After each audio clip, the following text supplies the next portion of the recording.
Greetings and welcome to the showcase video for Big Boi Boss Battles 3. I'm hosting this public in the Arena General Chat, so it's possible that people may join in later. If so, I will just end up with some temporary co-hosts, and I'm just going to get started. So, no one else has joined yet, but for starts, we've got 3D Wreckers entry, which is severely under budget, but that does mean he gets a lot more materials in storage. His materials are maxed, and alright, so I'm basically just going to go over the simple stuff on designs. So we've got these 456 millimeter APS that are firing at 11.5 RPM, and we've got APHE.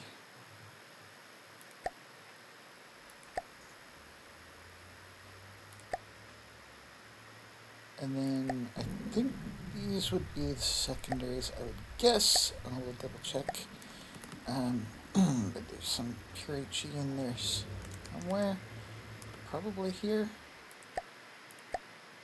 Oh, nope, not there. Okay. Hi. So these are firing secondaries. They're 36 millimeters, at 20.8. And then there are these missile interceptors. They're long. I don't know whether this is just like an expectation that they'll fire even if there aren't missiles out there to intercept and just do direct damage. I don't know. But we've got 307.4 RPM. Okay, this is firing the pure HE.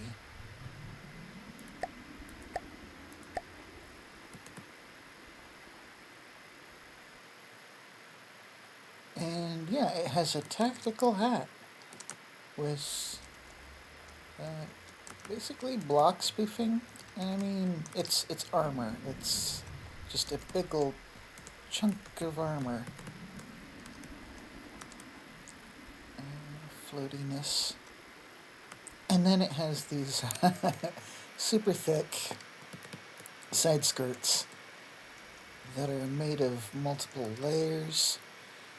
They are floaty, but I'm not entirely sure if this armor scheme is going to work great against penetrative style shells. It'd probably be pretty good against things like Hesh and Heat. But if it's something like, APX, then I'm not sure.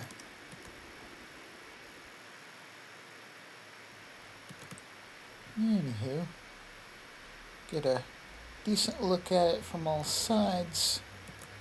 Got some decoys down below. So no decoys for the expected torps. And then just more tactical hats for the turrets.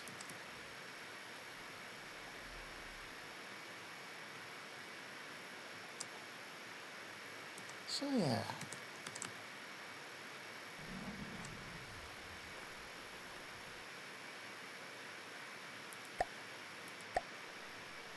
And yeah, that one was 3D Wreckers design. The Battleship 4B. Okay. Please, in Arena, phonetically tell me how to pronounce this name. I do not speak Russian, and I apologize. I know it shouldn't be Bethbin, but That's what it looks like to me, my poor English, speaking tongue. My poor English eyes recognize it this way. So if you give me a phonetic pronunciation, I will say it as instructed.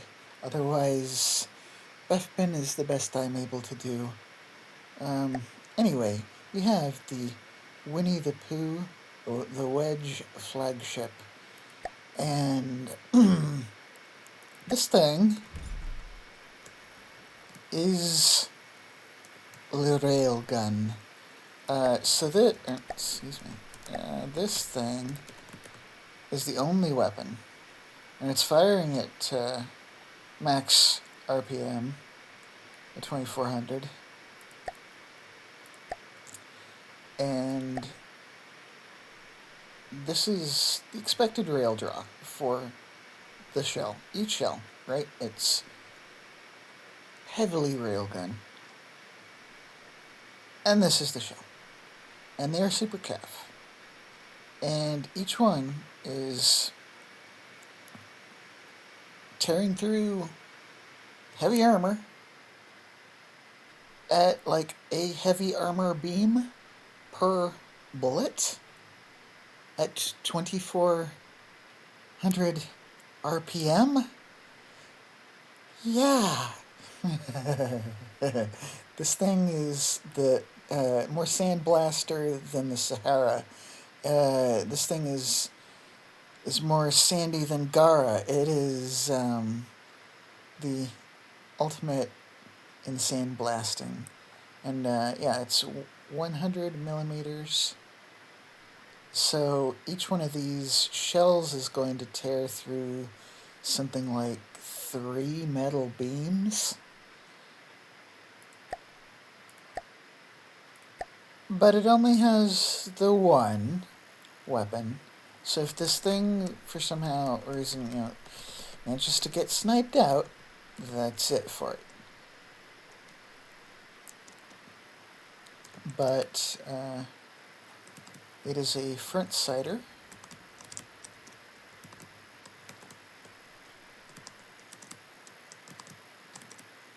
So, if I remember right, it had some missile interceptors. Yes. Back here. Just regular, normal interceptors. They are medium, though. And then it had these really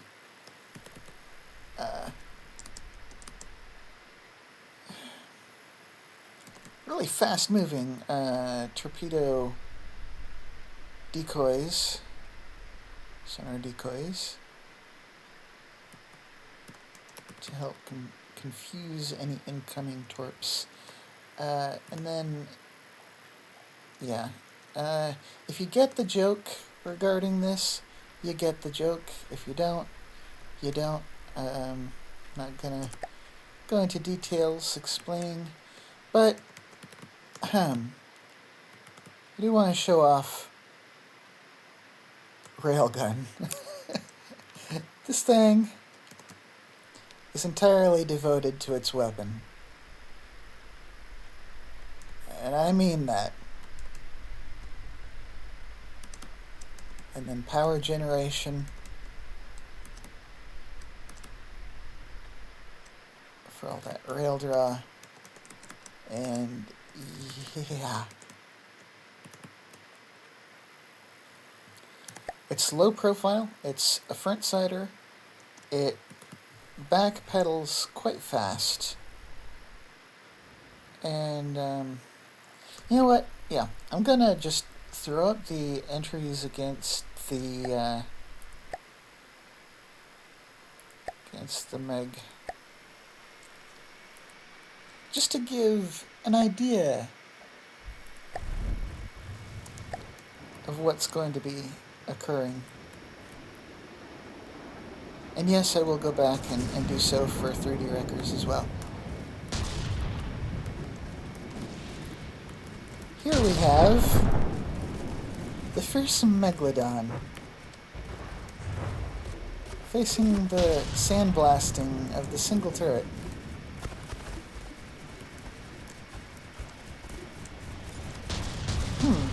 Where did its turrets go? I wonder.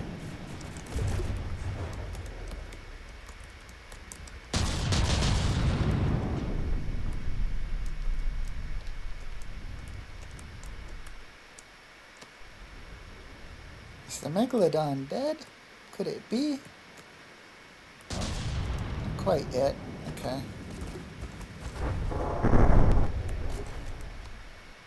It's really keeping busy on those lambs with all the shells bouncing.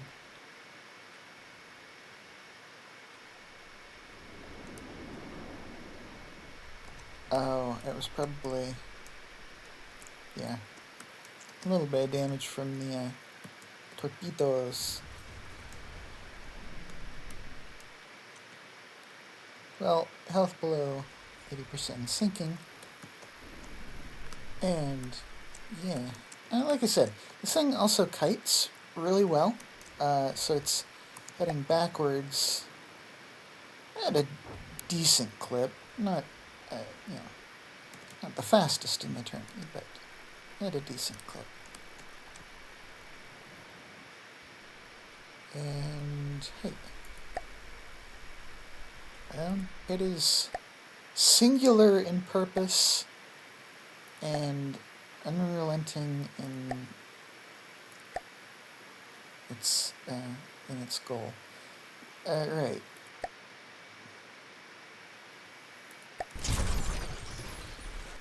I'll throw this against the Meg as well, because I think it's fair to give a sort of a baseline for each of the entries, as far as, you know, voting goes, just for fun, even though... Oh, and yeah, the missiles are getting denied by the Meg's interceptors.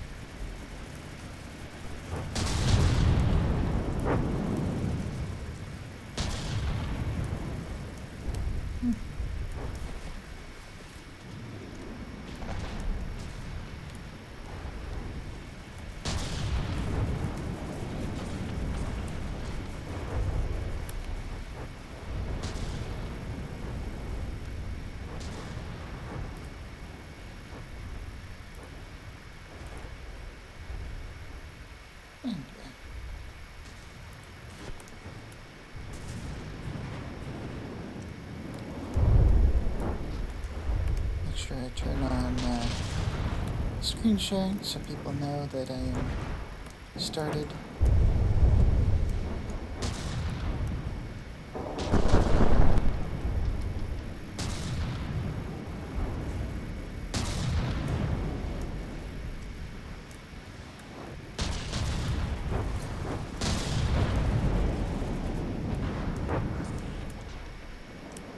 Well,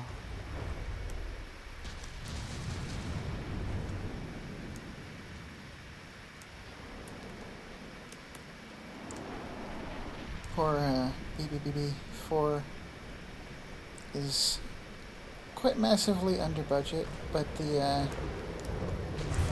armor brick doing its job on spoofing fairly reasonably. There are those thump shells. I've heard it quite considerably.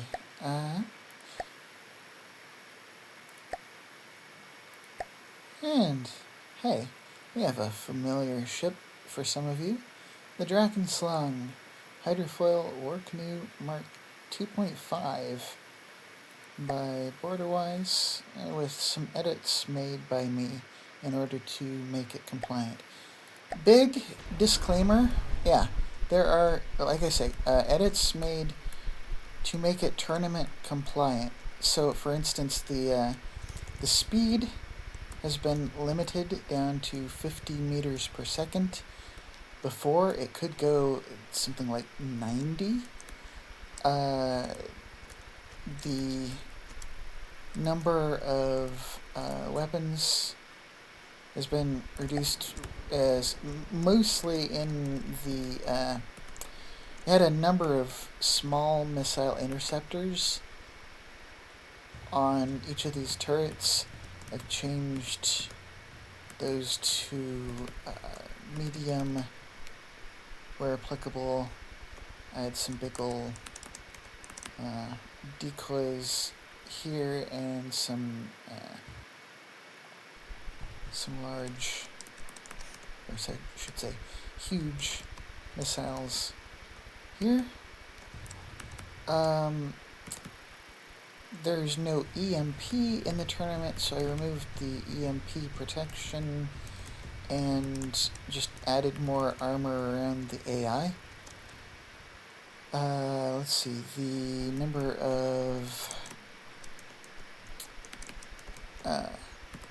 lambs nodes was a little bit too much, and it didn't, I figure, need them on the back side, so I moved them to the side where it expects to face the opponent, because yes, this is a 1v1 tournament, so one ship versus one ship. Let's see, the turret rotation speed is reduced to 20% as tournament regulations, and let's see, the main post here does count as the main construct, so it is always keeping at least a full block below the water as well as above. And yes, this is legal. So let's toss it into battle against Meg. As Borderwise would say, Meg from accounting.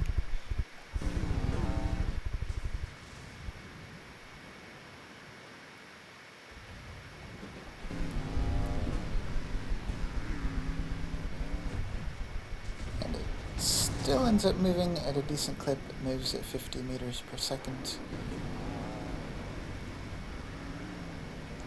But that is significantly reduced, and it is, worth noting that this version may not perform as well as Borderwise's in some regards due to tournament compliance changes.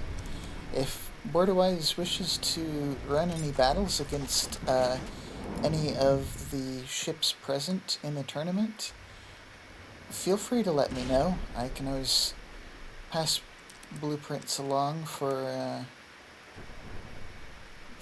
or do showcase videos, whichever way.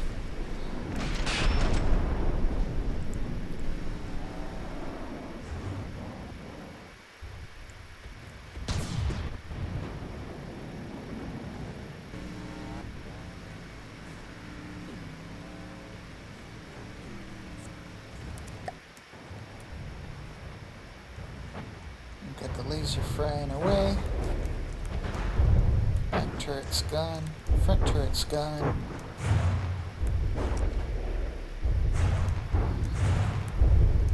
Even though there are what I would call some nerfs for the tourney, it is no slouch. The Drakenslang is still a fearsome opponent. Excuse me.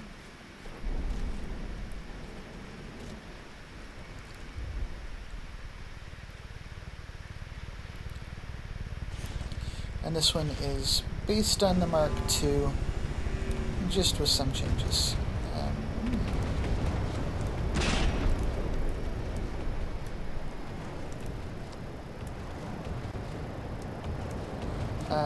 I've allowed a special exception on the lasers here. They are technically stacked sub-objects, but I also do somewhat consider this aesthetic purposes, because they're not really causing clipping, and they're both reduced to 20%, so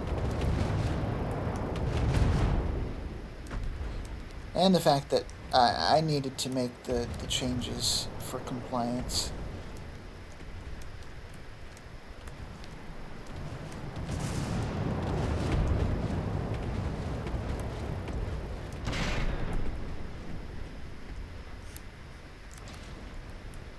And it, much like the Gimli, is a right-sider.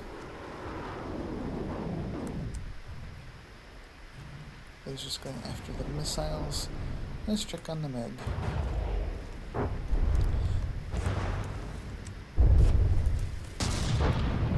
Meg looks pretty hurt. I'm gonna reload the Dragon Slang and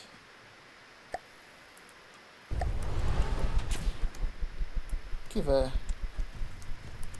So it starts smoked, comes in smoked, which is information worth knowing.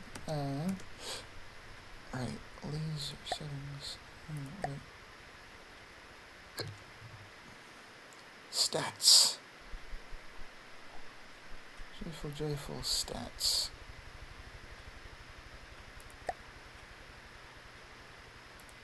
Yo, what's up? Hey, welcome. An issue with my input. 1 second. Yeah, no problem. There we go. Alright, yeah, I just had to set something. Glad you could join in, Cthulhu. Yeah. To introduce Cthulhu Wen, he is an absolute Giga Chad who has looked over most of the entries in the tournaments and helped me out significantly in being able to do the compliance checks, making sure that the entries are following all the rules. And let me tell you, basically all of them needed some work. Hold on. Sorry, I thought that would be funny. Yeah. Yeah. So, anyway, just... Yeah, so how's it going? Going well. Just doing an overview of all the various ships. Not very far in yet. I think I'm in the 3rd submission. Going over basically the weapons. Just letting people have a look and stats and, throwing them up against the MiG just for sort of a baseline. Yeah, very good baseline. Yeah. Yeah. Best thing to start out with before moving on to things like the Tailord and whatnot. Yeah. Yeah. Right. And... Oh, yeah, for the rate of fire on diff guns, 1 is the minimum, yeah. allowed, so 1 is perfectly acceptable. If someone, does manage to figure a way to go below that, like with breadboard or something, that's absolutely fine.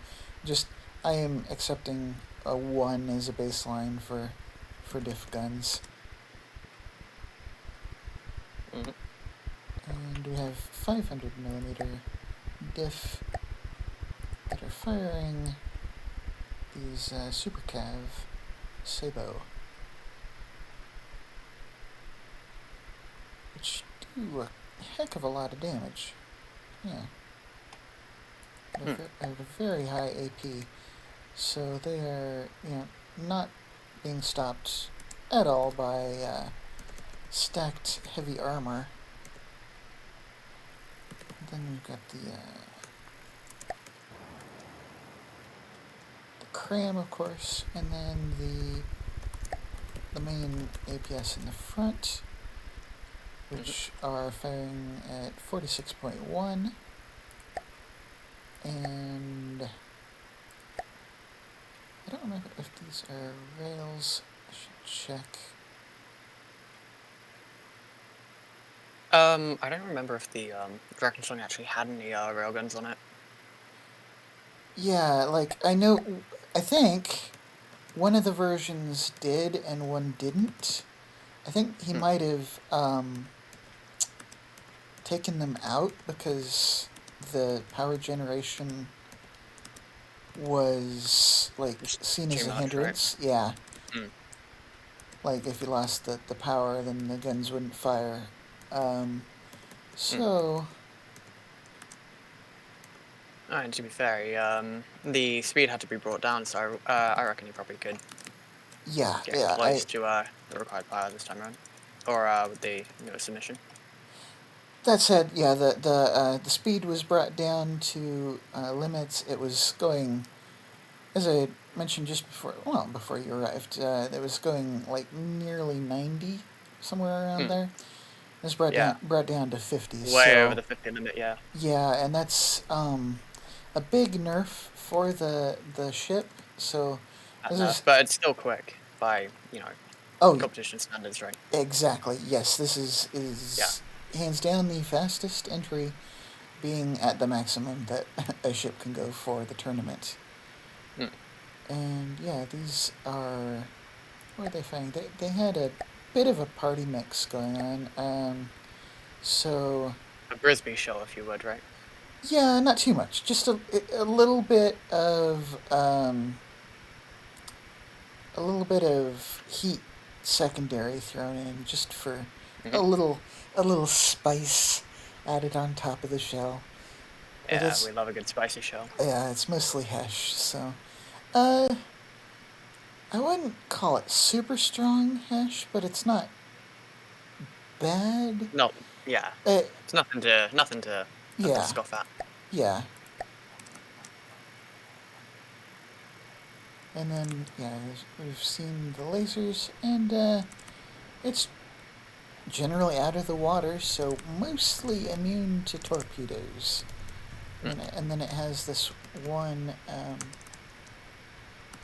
bit down below the water that is keeping it compliant for the main constructs uh, being at least one block being below the water, at least one block being And I thought those above. lower hydroforce would also, or do they slightly go out? Well, slightly out. Mm. Fair enough. Uh, Yeah, surprisingly enough, there weren't that many hydrofoils submitted. right? Yeah. Yeah, Which is, would have thought we'd have seen a few more, to be honest. it's okay. I've already, Yeah, it's not a bad thing, yeah, but I'm just saying yeah, I know. competition trends, right? Well, hydrofoils, they actually can kind of go over the speed limit for the tourney, so maybe some Hmm. people figured they weren't necessary. Uh, what the cream mortar. Anywho, Yo, what's up? so that is Borderwise. And then we've got two by Coffee Zombie. The first one, I needed to delete some propulsion at the back in order to bring it down below uh, the maximum, Limit, right? yeah, maximum Yeah. cost limit. Uh, it was slightly over, so I removed just a large propeller down here. It was steam, and then there were like two, regular propellers to either side here that I removed, and that managed to bring it down below Ah, the okay. cost limit. And, Hmm. well, had to do it somehow to get compliant. Yeah, Anyway, for this definitely an one, interesting vehicle. yeah, it's got kind of a moving shipyard kind of feel. So Yeah. like it's something that was in the active process of being worked on. With this Hmm. nifty like crane loader kind of guy.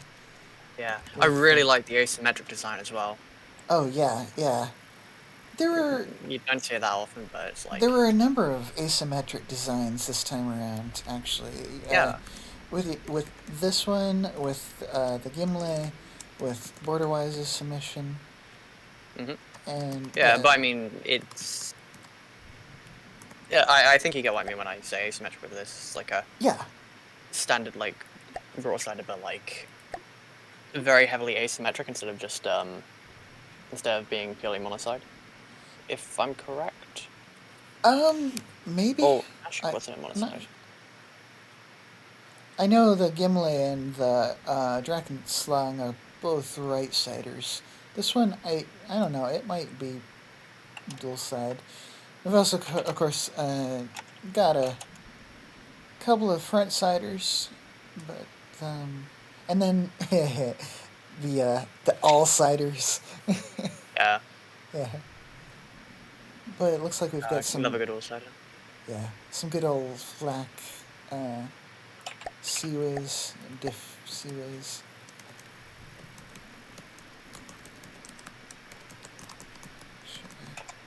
Cover everything. We got the laser, which is some flickering, but sustained damage per second, pretty decent. Better damage than Borderwise's laser. And we've got 861 RPM, firing, which one's this one? Heavy head. Oh, small shell. Yeah. Sand, right? Yeah, 90 millimeter. Well, I mean, big sand, but still, you know. Hey, if you're throwing gravel, yeah,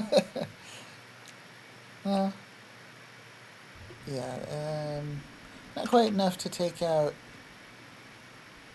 You know, it's not going to deal with a metal beam or anything, but this is going to be pretty good if it's a Sea-Wiz.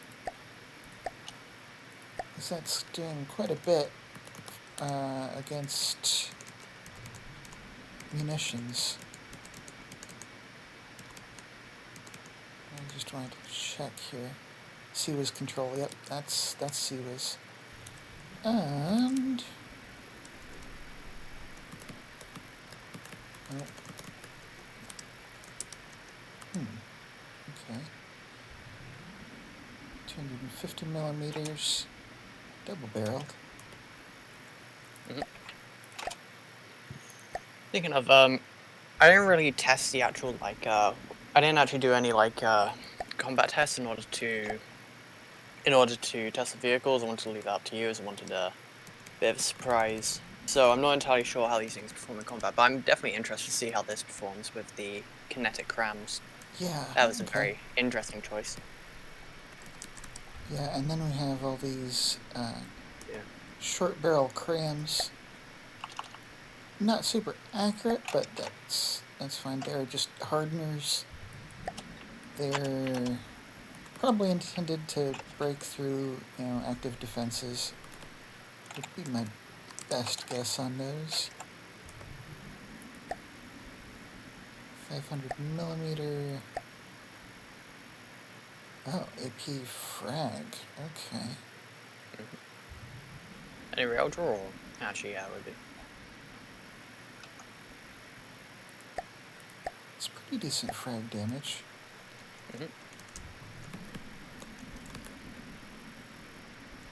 Oh, wow, that's a lot of kinetic.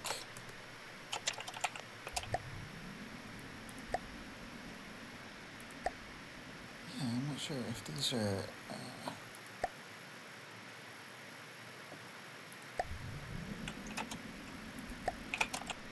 I don't know if they're set for thump or if they're just kinetic, but that's a lot of kinetic damage. Yeah. Ooh-wee. I was gonna say, I was trying to look around to see if I could find a fuse box, but I didn't see any. Yeah. So I'm not sure if that hollow point or pierces. Oh, this is interesting. We've got like a decoed mantlet that has like two mantlets behind it. So that looks really intriguing.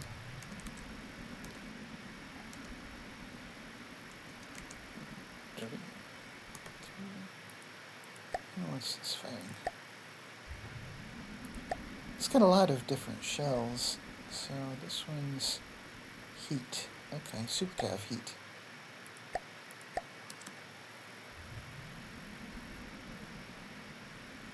Yeah, and then that cool asymmetry with a little bit of deco work, all the planar shields.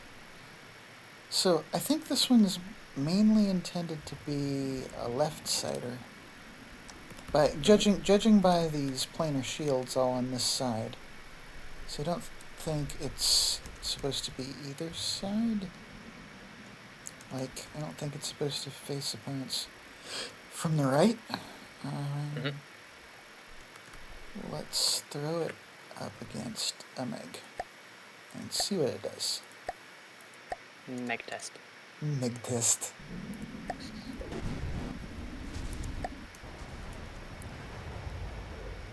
We had the nutmeg spice.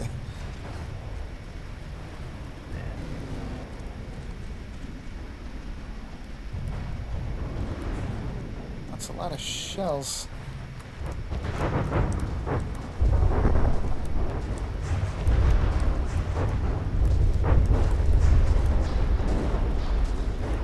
Oh. Meg's collision avoidance is not there. Yeah, all the campaign craft will need to be updated, won't they, actually? Yeah.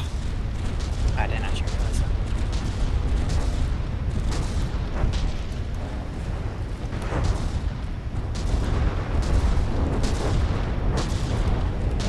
Yeah, we can't blame this on coffee zombies. Yeah.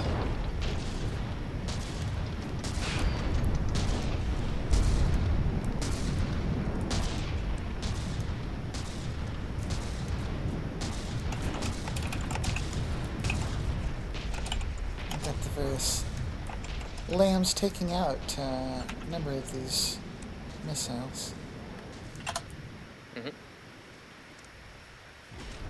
Wow, your computer's actually handling a 2.2 mil to 1.5 mil collision really well. It's actually really impressive. Yeah, it's a pretty hefty laptop. Goddamn. I check. I think I've got the settings on medium. I'm pretty sure. If not, oh, hey, that might improve it even better. Looks like it wasn't on mid. It was. Hey, yeah, that speeds it up better. Good reminder, in fact.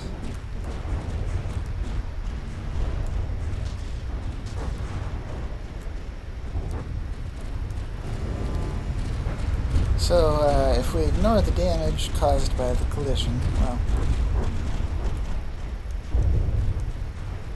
doing fairly well.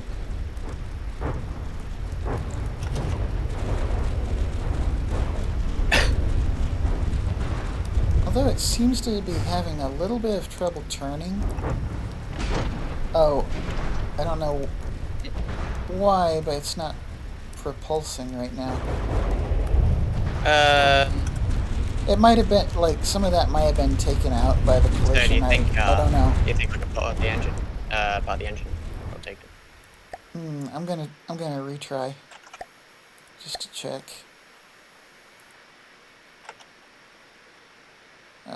Load in the Meg a bit further away.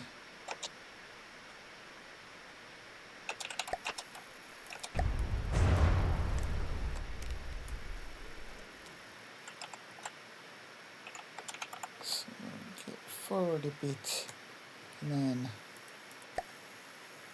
oops.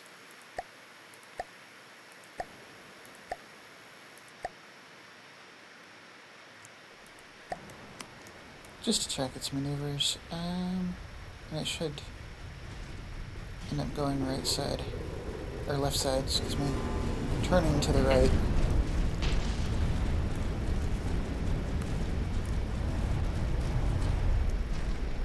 It looks like it's doing so. Although, cruise missile, alright.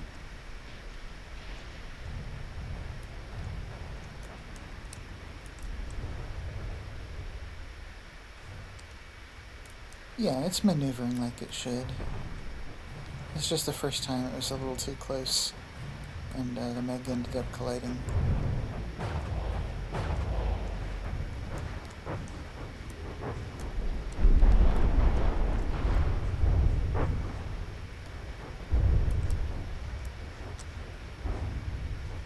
Right. Okay.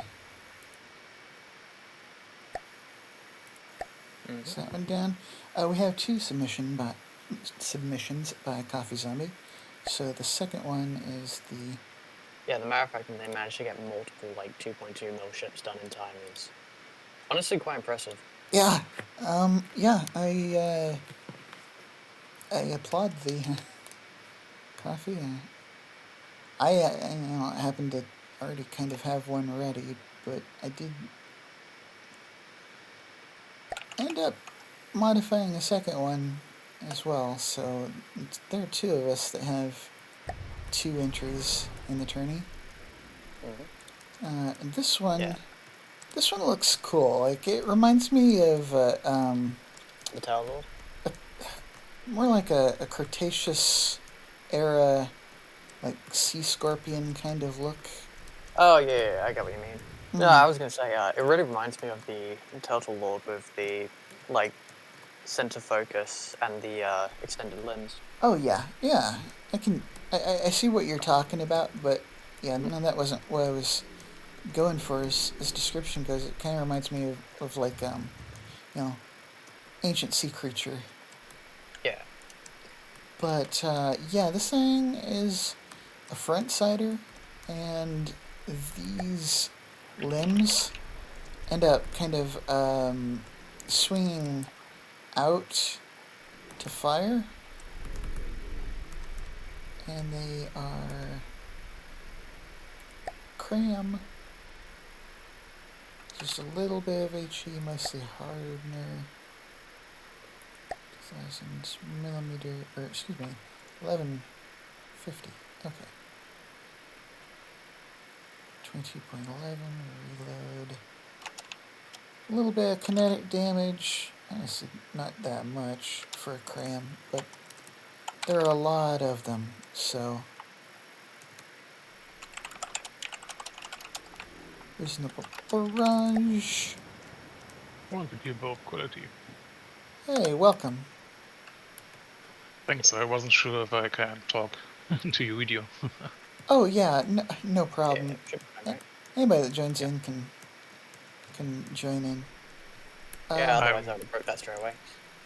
I'm quite impressed how much work you do in your first setup.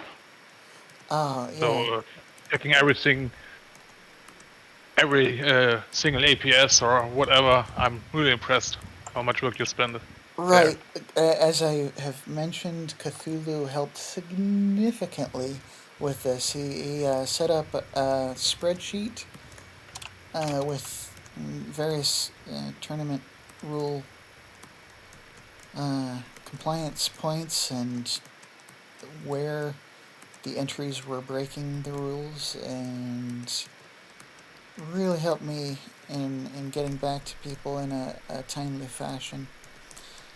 Ah, that's no problem. It was fun to do. Yeah. And we got Coffee You like Zombies, like, statement to the opposition here. His bow. Yeah. It's got basically a lot of short barrel crams. As learned from Harness recently, that smaller cram diameter size takes less barrels to be more accurate. So these side cram here, they're only like 1150, aren't going to need as many barrels for accuracy as like 2000 mil cram does. And I didn't know that. I knew that the reload speed was reduced by lower diameter, whereas higher diameter cram shells do a lot more damage. And yeah, a little bit late, but yeah, welcome, Captain Y. You, I know, helped Gmadism out significantly on getting the Gimli after party compliant. And Well, not enough. You found something I missed, I guess. uh, Always yeah, find more issues. yeah, it was just a couple of firing pieces over the limit, Yeah. so I just needed to reduce one of the rear turret, the rear diff turrets that had Yeah, sorry for that. two. I thought I counted them It's okay. correctly. You might have missed the either some of the diff or Yeah, I don't know. possible. Yeah, something, but Yeah, there were just a few extra diff guns. The decoed ones. yeah. But this one ends. Well, it's got like a bunch of diff style weapons and a lot of cram. Yeah, flak Seawiz, diff flak, and then it's got this very tall structure. It's a laser. Surprisingly enough, there weren't that many lasers.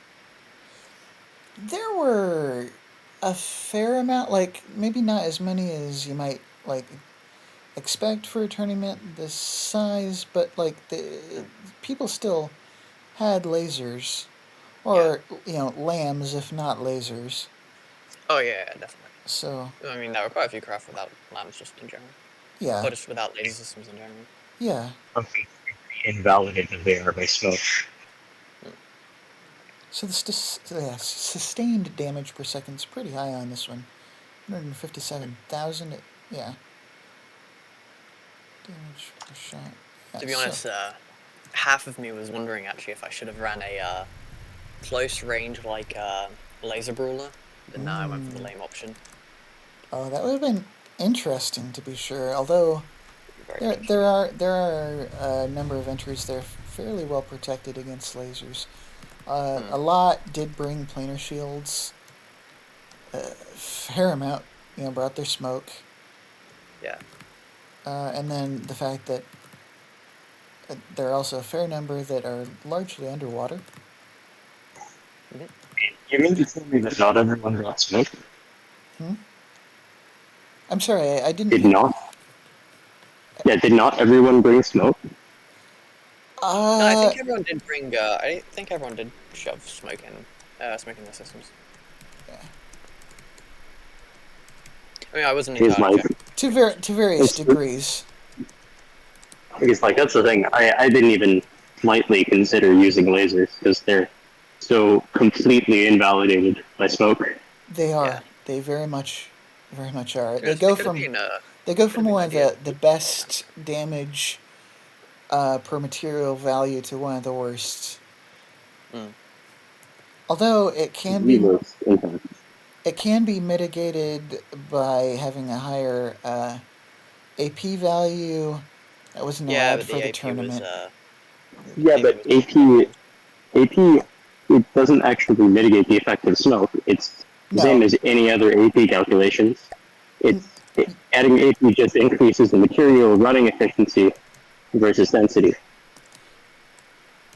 It's the so smoke is cutting it by percentage, or the AP cutting the AP by a percentage. So like you might be expected for full smoke and shielding like 90%, which ends up being almost nothing. But I don't know. Yeah, but that's just Yeah. because it's damage is linear with AP. That's the linear 90% damage decrease. So all that AP does is gain sheer running efficiency. Well, Yeah, I and think it's pretty expensive for what it is when you have a large laser system as well. Yeah, but then again, it's so easy to counter laser AP in it. It is. Sure, but yeah. I think the possibility of lasers is after the shields are down. Well, they are quite effective. So just kill the shields or get them the power. That is true. Yeah, after you've dealt with like the smoke and the shields, they become very consistent. Or even just peel So, back so the it's armor. no alpha strike damage, but it's the second, it's the beta. Yeah. Second Yeah. one. I guess like shields are basically decorative compared to smoke, and smoke is really easy to protect and have redundant. Well, shielding full like 10 strength shield is protecting It's like it 70% reduction. Yeah, around 70%, which That's 200% less effective than smoke. smoke is like I think just under 90 for full smoke. Somewhere It's around unlimited, but you usually only go up to 90. there. You can go higher. Okay. The stacking effects are diminishing returns, though. Yeah. The thing is, shields stack the same way with smoke as more smoke stacks with smoke. So, like... But shields do have the additional benefit of, like, of course, deflecting cram shells and APS, yeah. Yeah. This is like, I feel like that's the only real benefit. Yeah, although if smoke somehow, goes down, the shields are still there offering. Also, interesting note, shielding works against hot block targetings as a form of aim point spoofing. Yeah. If someone is smart and intelligent with their planar shield placement, they can do a lot against hot block targeting. Yeah, I definitely noticed that with the rag. And then again, I guess to that degree, you just kind of need to use rapid fire APS, right? Well, seeing as EMP is completely not allowed in this tournament. No, I was just thinking like kinetic APS. Or explosive, I guess. Well, the thing is, there's more of a chance for deflection with high velocity shells. So something like that's no longer the case. Or Hesh would probably be. Still, it's only like 40% though, right? By the way, this is all just hypothetical. Oh yeah, I think the max is that changed a few years 40%. Back. Velocity no longer affects it. It goes from 30 to 40 based on angle. Well, 20 to 40, sorry, at max frame. Okay. But speed doesn't affect it at all. Okay. Noted. Well noted. But yeah, I'm going to just spawn in the Meg for it to fight. Do these as sort of like a benchmark for people to see Meg test, how the entries do for their voting purposes over a challenge.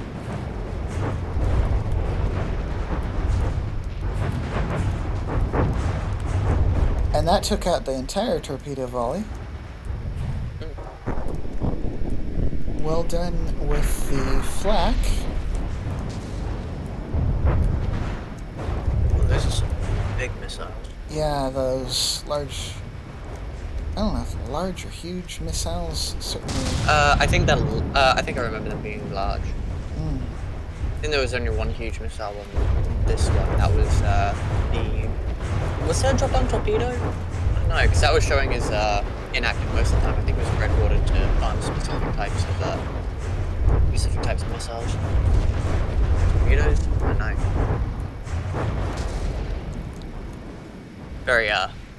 Very eldritch, incomprehensible techniques.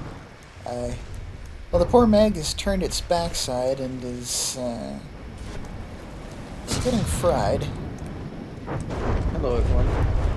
Hello and greetings. Who we got joining in? Oh, Vicnot. Hey. And Lionel. Who's, and Char, both of whose, mics are muted. Glad you could join in. In the gym, so I will not be, only rarely unmuted. Ah, yeah, I'm just, putting each of the submissions through their paces and going over the weapon systems and basic composition, giving everybody an idea of what they can do, pitting them against the Megalodon. Idea of the tournament, yeah. When did you start? In what sense? When did I start recording? Yeah. Oh, would have been 11:30 my time. I think that would be a couple hours ago. Okay. Actually, what have we seen so far? Well, I think that is well enough for a test there. So, as far as designs we've seen so far, 3D Wreckers, Ben, and I know I'm mispronouncing that, and once I'm phonetically corrected, I will change how I say that. Borderwises, Coffee Zombies, and then we've still got the rest to go. So, Cornholios, Orphan Maker, which I had certain questions about when I first saw.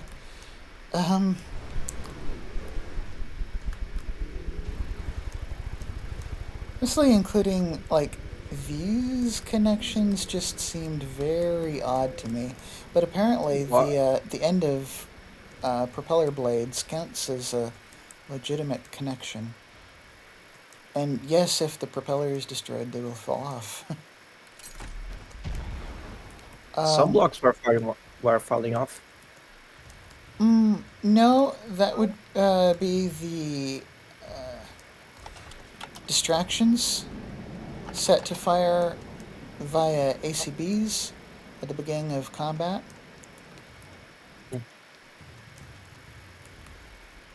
And then, yeah, this is just extremely odd. The ammo being at the end of these sub-objects. There's no aesthetic,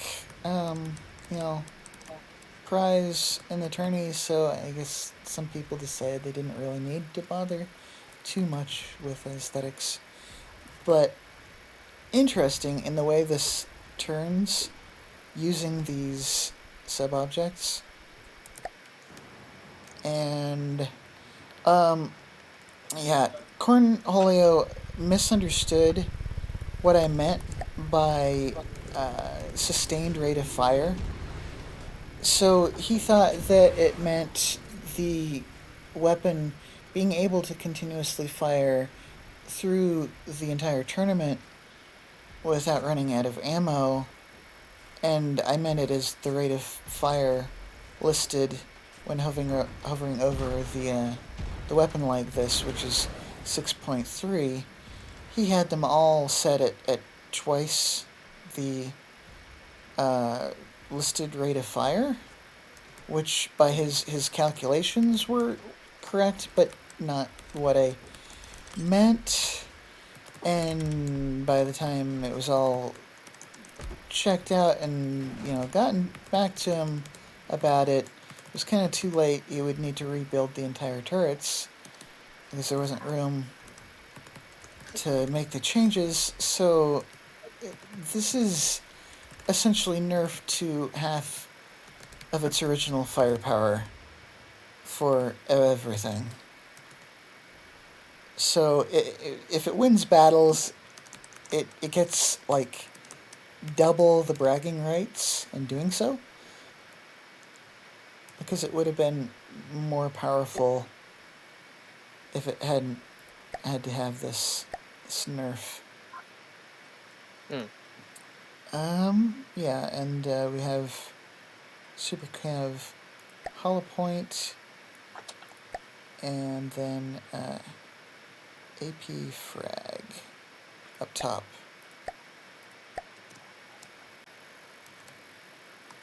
But it is most assuredly a unique design. The shields are set like this for power saving, and they'll turn on based on where the enemy is in relation to the ship.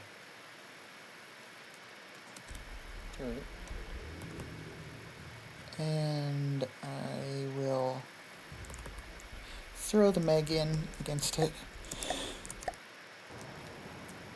Stifle myself from sneezing. And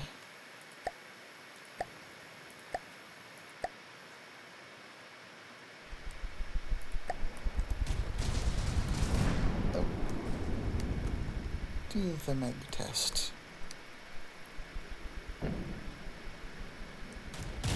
You see the shields activate.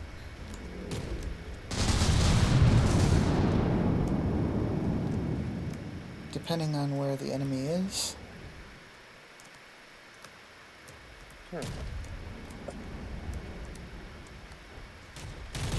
It's got lambs efficiently zapping those missiles coming in.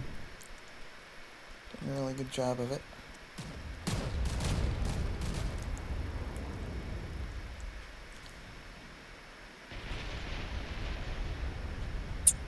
Let's go have a good look at the Meg. Definitely seems like an interesting entry. Yeah, it is. The ACBs get the distraction sticks, or torps, I should say, fired at the beginning of the battle. Some of the detection placement just seems really, really odd looking to me, but looks aren't More Eldritch building techniques, eh? Yeah. You could say. Yeah, the end of a propeller blade is not a place I would have figured for a connection, but lo and behold.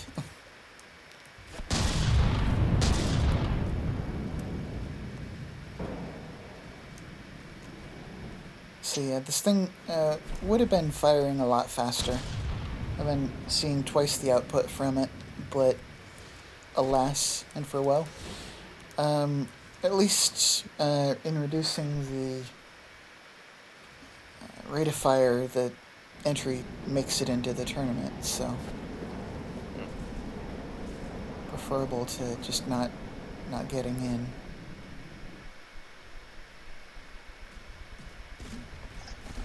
It probably wouldn't be too hard to calculate what the fire rate would have been with the same cost if it had been re-Tetris. I would probably go through those calculations. Yeah,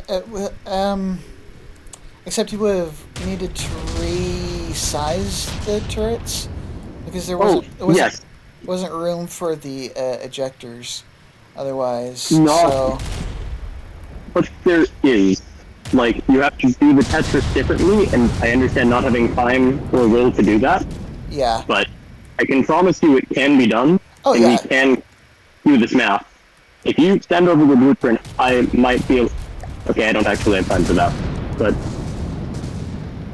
Well, I'll go ahead and shrink it down just to give a bit of a view inside. Yeah, what's the clip count? Having mentioned...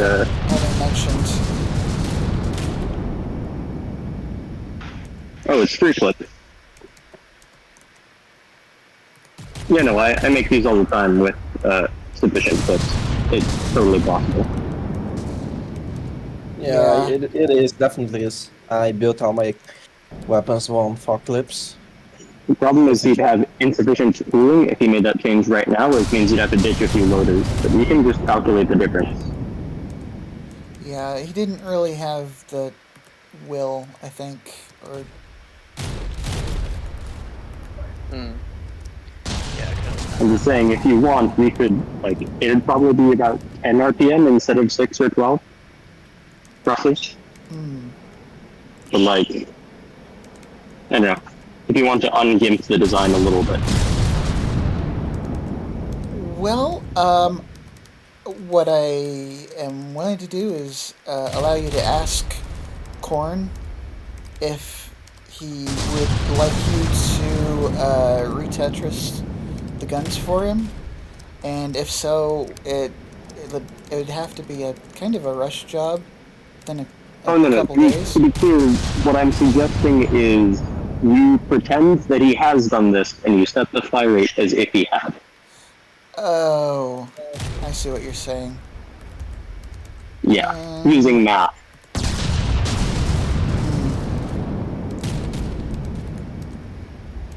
Well, if you can figure out... Actually, he's just missing inputs.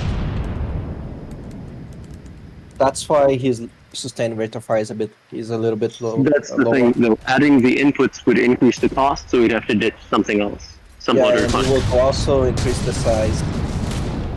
But there shouldn't be any issue increasing the rate of fire. That the way to get the extremely high burst fire is to have extra outloaders, not missing inputs. Yeah, I mentioned this to him, and he was like mentioning he didn't have the room for... Well, I don't think he Tetrises the same way as I'm used to, so like having multiple inputs per clip, I think is newish to him, or at least it seemed like it when I talked to him, that he didn't really Tetris that way.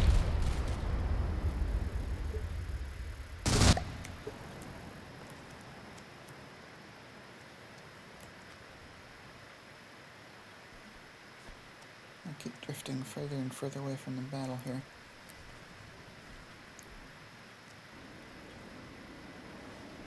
$3.72 million damage to the Meg. It's taken a while, but certainly chewed it up.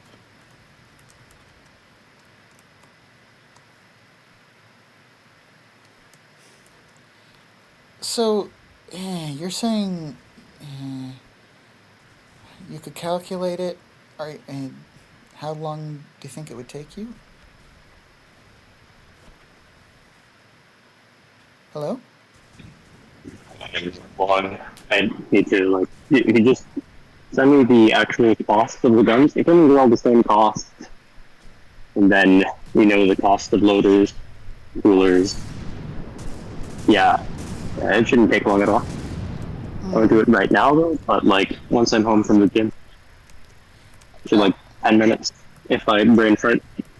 Okay, I'd have to, probably prefab one of these, or like, excuse me, not prefab, sub-object save one of the guns to see how much it costs.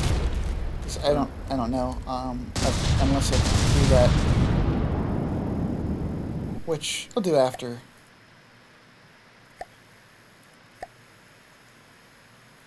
So, yeah. Give me a quick reminder when all is said and done. Next we've got the Harbinger Mark II version 2 Hyperplane by Cthulhu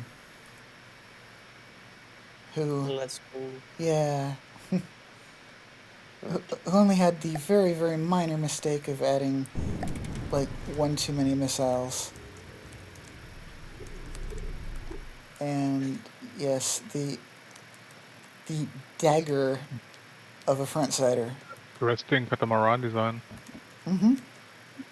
Yeah, I love how sharp this is. It's a sword waiting to hone its blade. To be honest, the only reason I went for such an impractically long, vehicle is I was actually basing it off of something. Mm-hmm. You could have filled out all that empty space with wood, though. Was it being based on a previous Big Boi Boss Battles entry? Because it looks like it is. It was an improvement on the previous B4 entry. Yeah. But no, that was also based off the same vehicle. It was the Orochi from the AL anime. Because, Orochi from the design. Lane? Give me a moment. Asher... Yeah. Give me a moment. I'll post in chat the picture of the OG, because honestly, it was just such an interesting design that I just had to make it. So, of note on this sort of era staggering, without having a layer in front, if you have a high explosive go off, like here, it can destroy multiple of these cells of era without the era doing anything. It's Oh better. yeah, totally.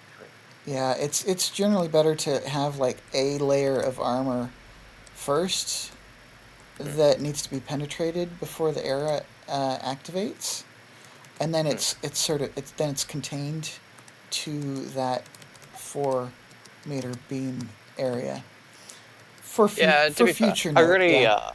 really should have done that, but I mean, to be honest, with it being where it is, the only way that that's actually going to happen is if someone's using like HE because HE cram's just gonna arc straight over it. Oh yeah, but there are like super cav APS, and there are AP, HE, AP frag, APS designs, and so on. Oh yeah, Just that was just to buffer. yeah, just one of those little tidbits of information I figured I'd disseminate. Yeah, thank you. Well, let's see, we've got the weaponry firing 34.4 RPM. Yes, the oversized main 400 batteries. millimeter. This has some hefty AP that has a lot of kinetic damage with some fairly hefty rail draw. Not super duper uber hefty, but like for the amount of RPM it has, I'd say that's pretty hefty. Yeah, simply for getting to that HA AP. And it's pure kinetic. Got quite accurate shells too.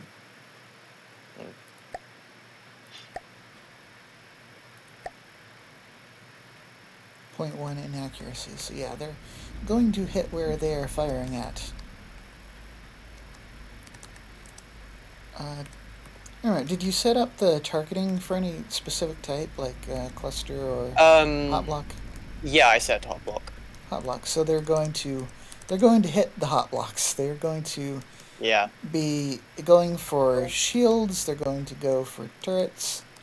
They'll go for engine blocks. To be honest, I found that accuracy was actually the main issue my vehicle was having with when testing against the rag. Found that I was missing like 30% of his shells, which I mean, massive cut in DPS, to be honest. Yeah. And also with its tendencies to move forward and then decelerate and move backwards, the stability just drops through the floor. Yeah, I can imagine that would be pretty good against cram shells, though. Oh yeah, it works really well against crams. It's how I managed to beat the Tail Lord with such a high HP. I love the way that you've stagger set these gantries at an angle like this. Like I've started doing that for like torpedoes on some of my ships, and just sideways. But like I love that the forward angle for them, giving them their direct like general initial direction. Yeah, thanks. Yeah, and the just look is awesome. And these, of course, being just interceptors. Yeah. So, being a front-sider, anything coming in is likely to be from the front. They're going to be heading in the right general direction in more accurate time, or like a speedier time than something that's pure VLS. And you've got the lambs,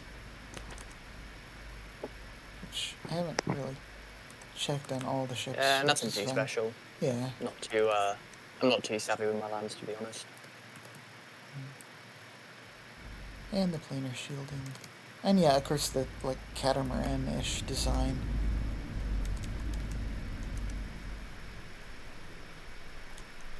So it's very separate. If like one of the sides gets damaged or something, it's not eating into the main ship,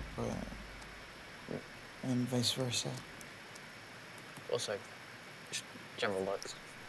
Yeah, I mean it looks great. I love the sail, like these. Oh shit, what are they called? When you find them on cars, they're like. No, not brakes or anything. They're like. They're like stabilizers, sort of. Help give. No, that's just a purely aesthetic thing based on Yeah, based on in front. posted a pic in the in the VC chat. From the depths, yeah, but like I mean, in the real world on cars, where you have them on like street race cars and such. They offer like a downforce, I think, or something, I don't know. It stabilizes the car, the vehicle. Spoilers, heck spoilers or something. Yeah, spoilers. I think that's the word I was looking for. Spoilers. Yeah, that's what the OFTD people were saying when we posted in the big ship people. But no, they're supposed to be like they're supposed to be airstrips. But to be honest, I just couldn't be bothered to put the decals on it because I worked on this thing for too fucking long, trying to actually make it practical. Well, they look like they look great, and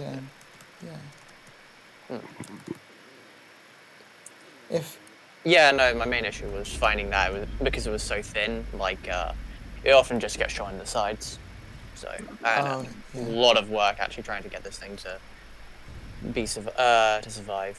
Yeah, if I remember right, it back pedals pretty quickly. Yeah. So we put it into the meg surprisingly test. fast because of the It does go surprisingly fast because of the underbelly propulsion. I'll just put it that way. Yeah, and it's also rather streamlined. So. How fast does it go? Bitch turning though. Yeah. Didn't hear that. But for the turning, it kind of like reverses and orients itself at the same time.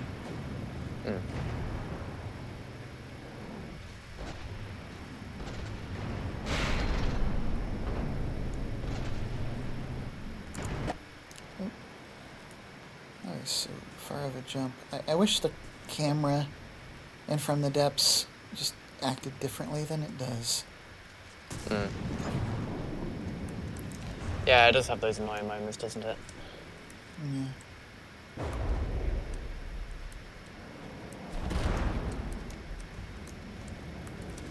But eating fairly hefty chunks here, and doing the hot block targeting, going for the better the for how itself. bloody expensive those main guns are, I swear.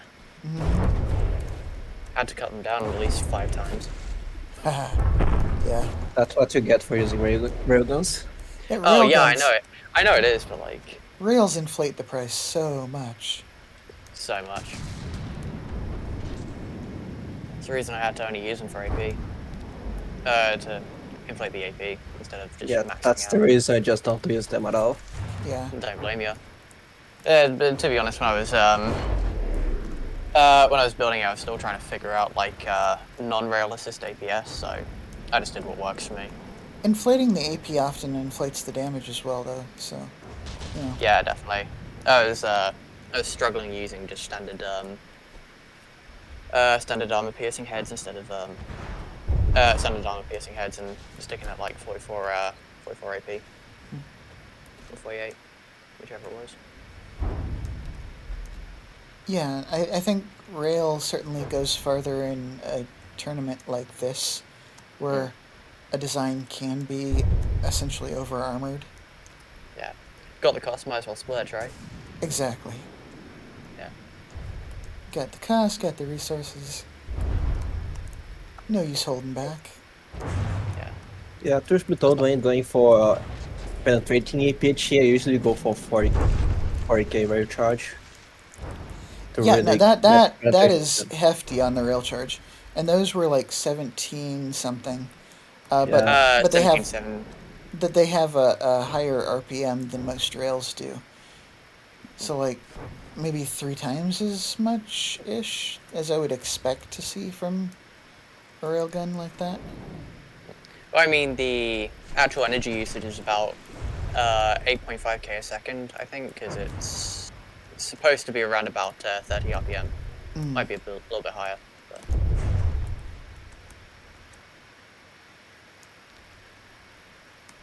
I usually just increase the rate of fire to get more damage.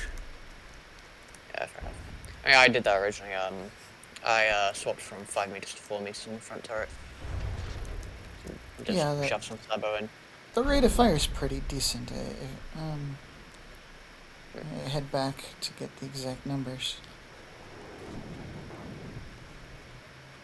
Just remember it was...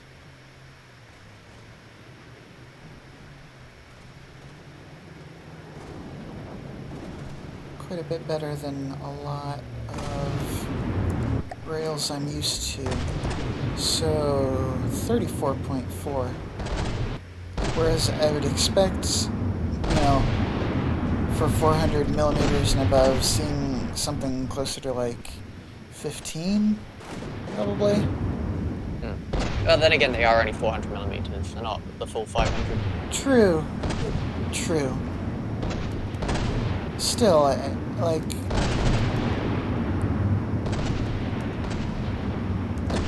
probably wouldn't expect more than like 24-ish. So I mean, also, like the front one is only 4 meters. I mean, if you do the internal zoning view, I'm fine with that. You know, show off the eldritch, the ungodly fucking Tetris. All right.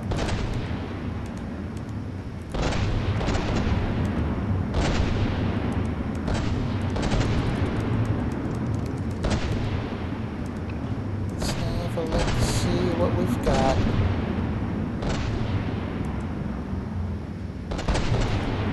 Or just double, two layers of 4 meters. I see 3-clip Tetris. See, yeah, the double layer with gaps filled in by chargers and absorbers. Not even gaps filled in by it's just autoloaders I took out in order to cram in more rails. I've been figuring out APS for a while, to be honest. It's a pretty poor decision, but I just can't bother to rectify it.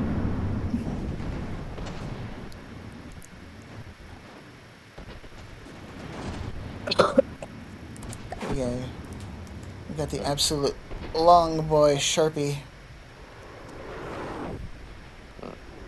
And, as you can see, it likes to kite. It likes to go long distance and take on its opponent. Go ahead that 3.5.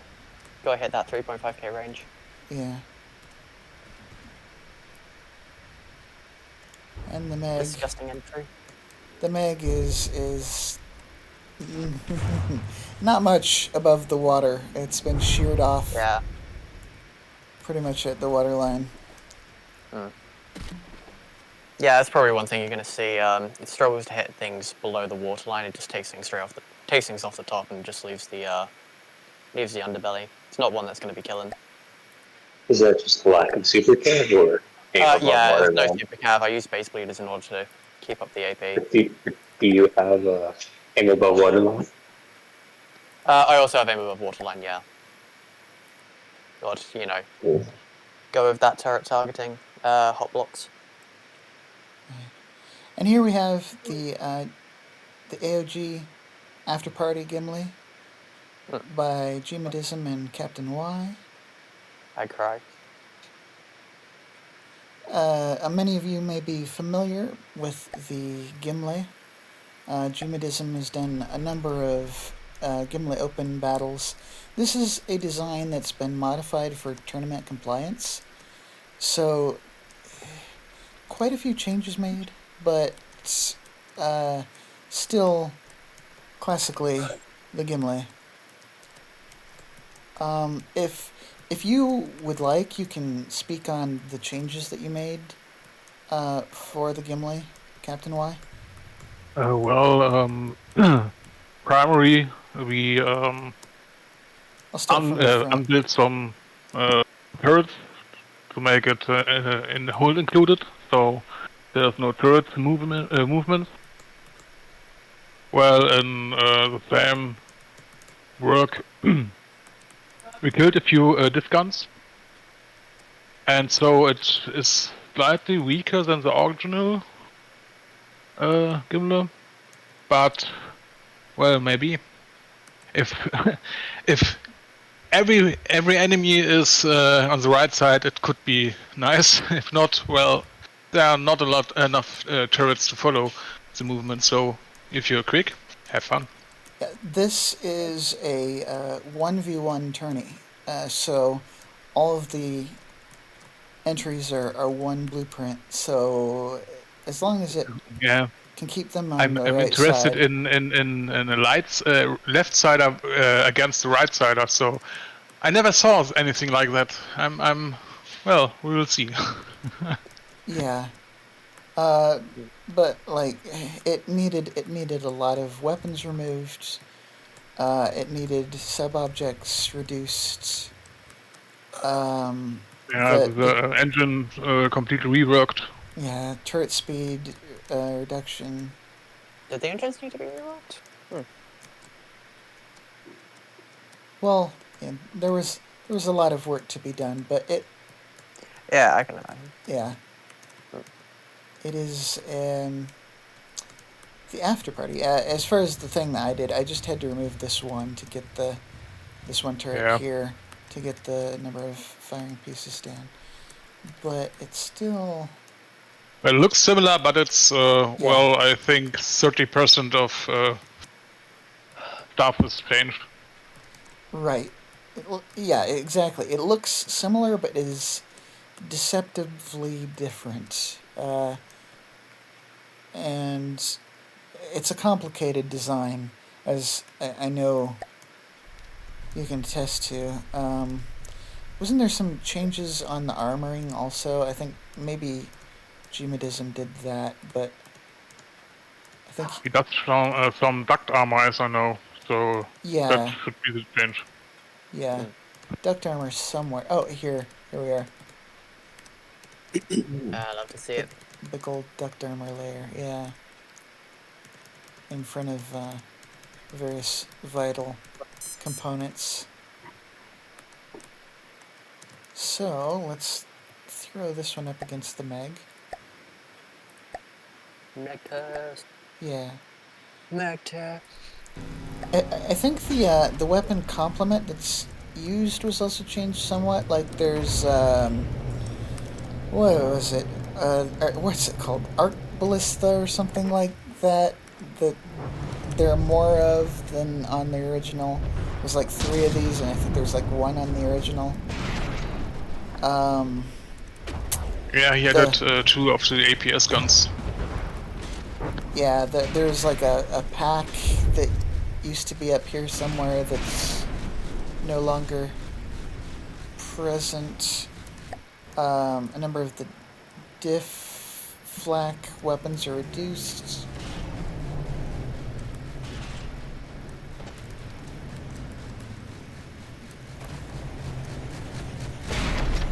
But yeah, these rapid fire turrets is a considerable amount more coming out from them. I hope notice that the stability is much higher. Stability on the Gimli? Not the actual stat, like the real phenomenon.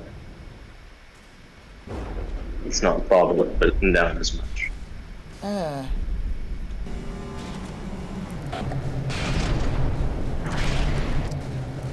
Yeah, not. Well, what do we mean with stability?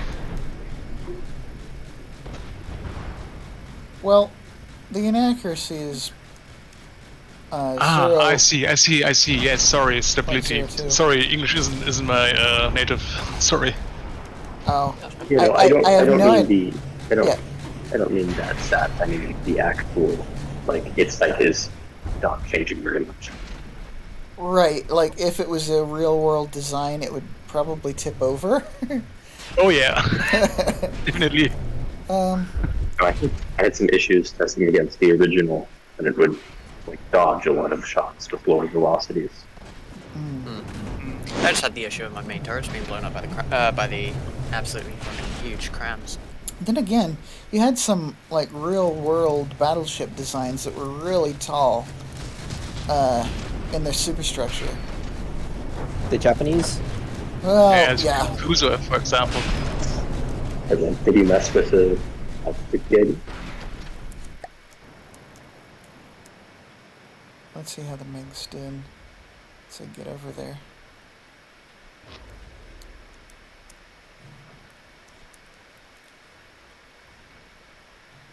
But yes, everybody gets the joy of fighting the Gimli.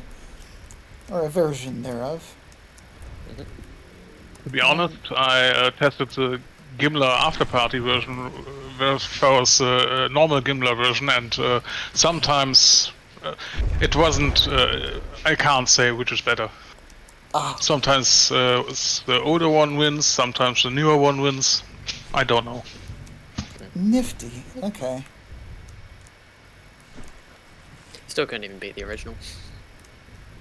Well, as long as it's not consistently losing to the original, then we know it's, you know, a proper challenge. Yeah, it's not robbing anybody of the challenge, right?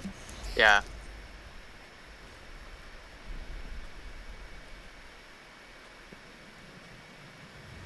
I wonder how many people actually did manage to beat the Gimli in testing. I did. Gimli or Gimbal? Keep meaning to ask that. I raised my hand. Oh yeah, I saw your pick. But yeah, it's dealt with the Megalodon rather like 57 well. seconds. Rather well. And of course, I think it's that's still the fastest. Yeah. Well, before you guys showed up, there was an entry that did it faster. How fast? And how consistently? It depends on the aim point, but yeah, the Winnie the Pooh entry is extremely dangerous. And though it's just got one weapon, that sandblasting is like the Sahara Desert. It's... Yeah, but no smart aim point. I mean, like, it's using the AI built into the base software. Yeah. I haven't gotten to Lionel's, which does have some smart aim point integrated. It's not as smart as it should be. It has many bugs. But I'll let you discuss that when we get to it. 'Cause I know you had some trouble getting from the depths to do what you wanted it to do. It also looks like this one turret doesn't want to turn. What's crazy is that it had worked properly before. These are like new issues somehow. I wonder if it's an issue with the processing, or like order of execution between the different computers. I don't know. Most of it showed up after testing it in multiplayer, or like working on it. Me and I were working on it together, and ever since loading it up in there, it has been on the show. Gotta love that spaghetti code. So one of the things I love about the Gimli is that for how dangerous it is, it also looks absolutely beautiful. And for how beautiful it is also absolutely dangerous. So it's that wonderful blend of the two together that makes it so appealing to me, personally. Like, if it was just aesthetics and, like, couldn't take down something in its own weight class, I would be a lot less impressed. Same if it, like, looked like my designs. Mine. Yeah. So, like...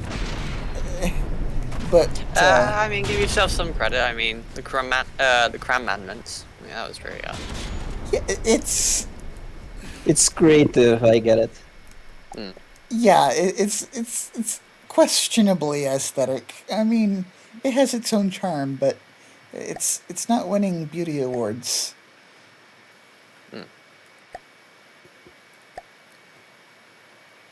Right, okay, and then we get to Chars.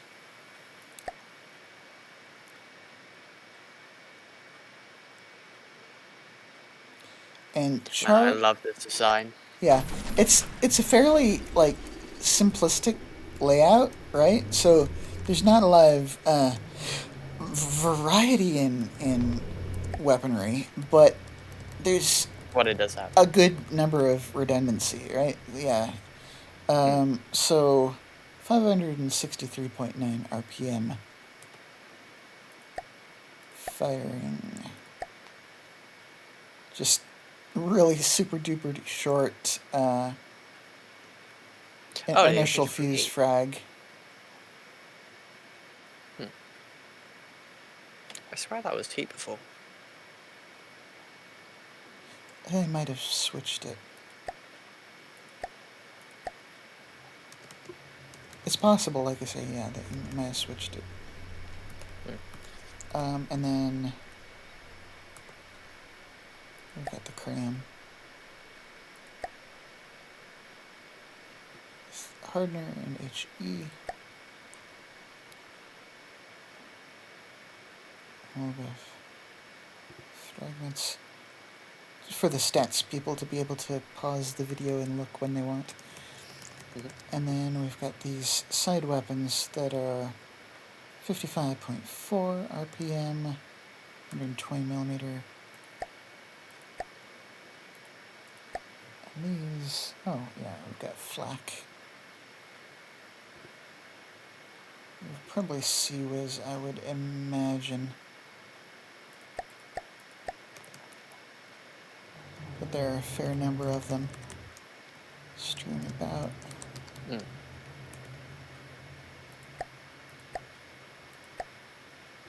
Yeah. Lots of flak.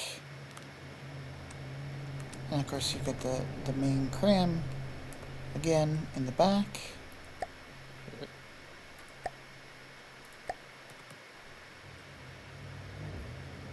And yeah. I'm just making sure, yeah, it's frag again. Okay, frag. Oh wait, are they individually? That's frag. Guess we're in. No, okay.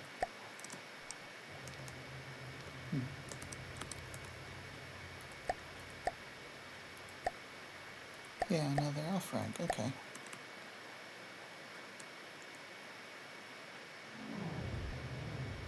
But it definitely has a volcano sort of look. Can we get a can we get a demonstration of that fire rate? Oh yes. Yes, you can. It's about ready to start the meg test. The meg test. Yeah.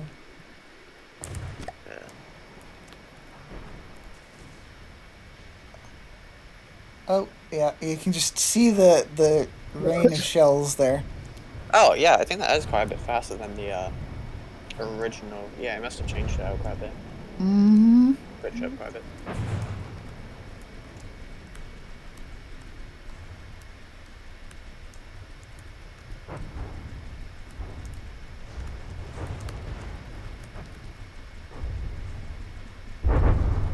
Of course, I'm apparently in degraded mode, so not showing the shell trails.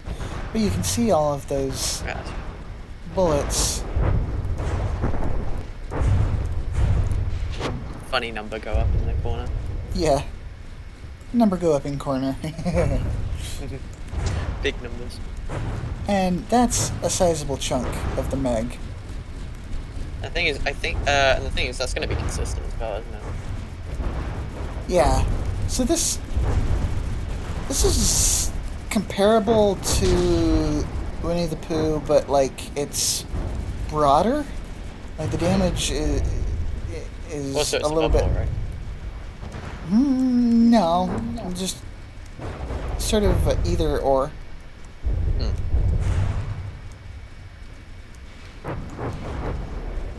Like, it doesn't really care above or below water. God, that's scary. Yeah. That is a wonderful amount of damage. Very. And I think Char should be proud of his damage output. Yeah.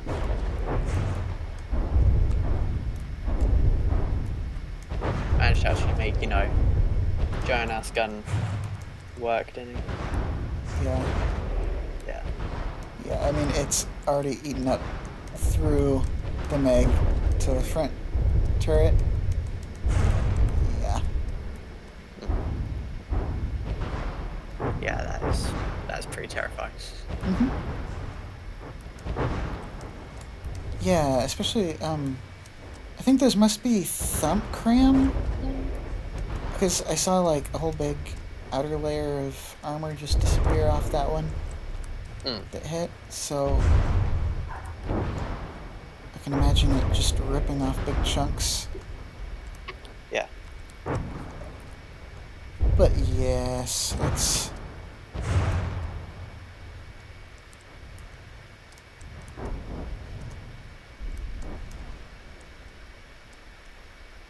It's a wonderful terror to behold. Okay, there we get our stream back. Getting the stream and the stream rate.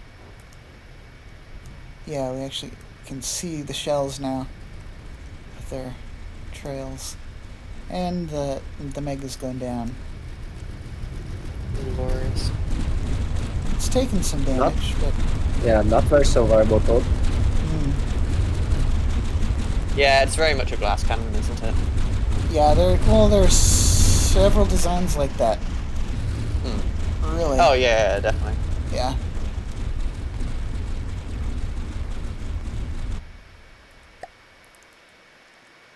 So it's not very... It doesn't have a lot of variety, but it does what it does well. Have big gun. Yeah, lots of gun. Lots of gun. Char is all about more gun. More gun, more gun. Yeah, I love his... I love the stuff he comes out with. Yeah. And here we have Lionel's Nestrons, which... So it... I had to ask him to reduce a certain thing, but not completely remove it, which I count as innovative cheese. And that is that his APS is multi-linked. So it has more than one firing piece linked to the same system, so when one goes out, the other will connect. And Which is a very cool idea. Yeah, it is innovative cheese, as I say. It's redundancy done well. But it used to be more than this. So I requested him to reduce it to one extra firing piece connection per, whereas before there were multiple, so if one got taken out, it just kept firing. But yeah, this if you'd like to discuss the work that you did for getting the smart targeting, please go ahead, Lionel.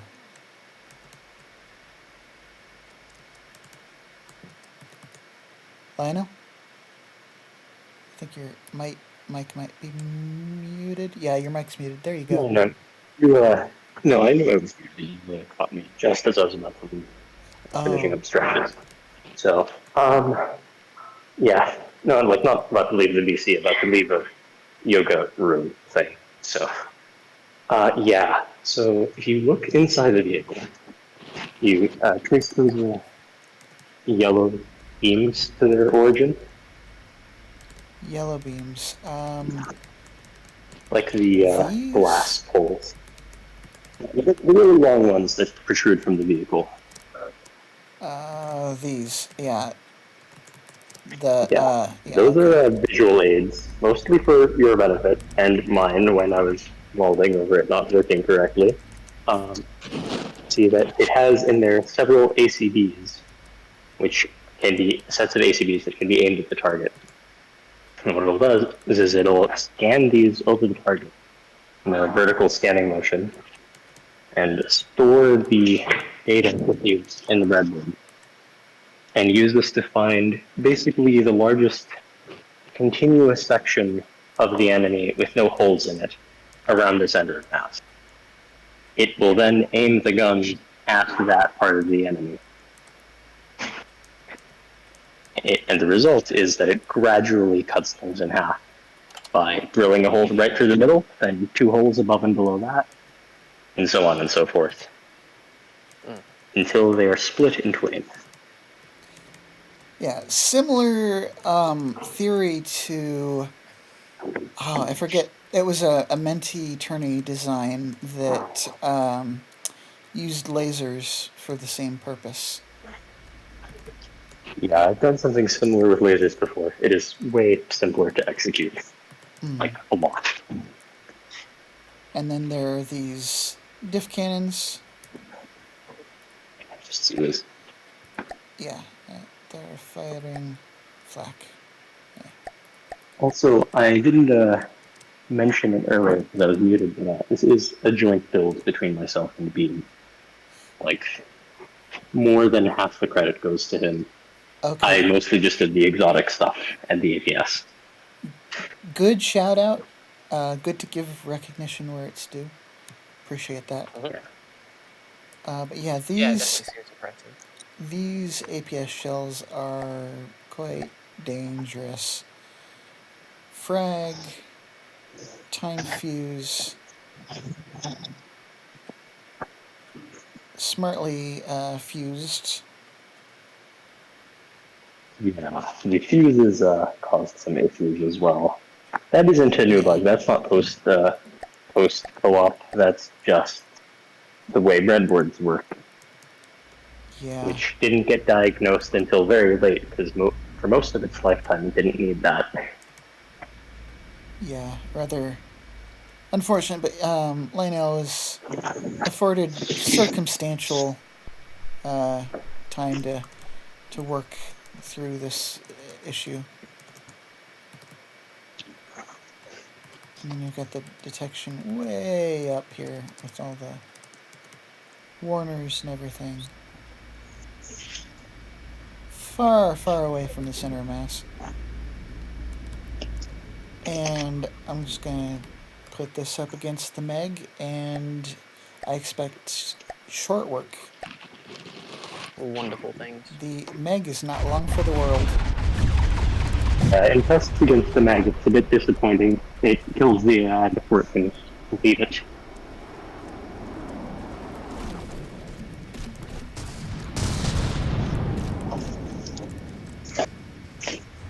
Yeah, part of the thing with the Meg is that it does like a turn, so it has a little bit of trouble finding the center of mass consistently.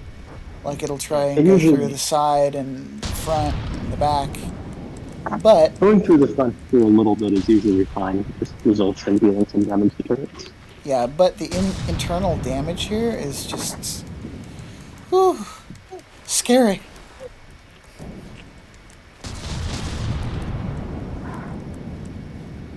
I figured that things that aren't easy to cut in half mostly don't like having a hole drilled through the center.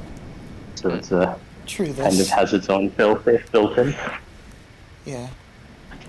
And things that don't mind having holes drilled through them are easy to cut in half. I'm really curious how my designs will do against this, actually, with their very open build style. So what? That would just straight down the center against front spiders and. The fact that it's 180 frag though does scare me a bit. So. Yeah, frag does not care much for open spaces. What it looks like is that the scanner is not currently aiming at the same part as the APS is actually hitting. Right. Which is troublesome. So. Also, I'll be right back. I have to make a phone call. Okay. Yeah.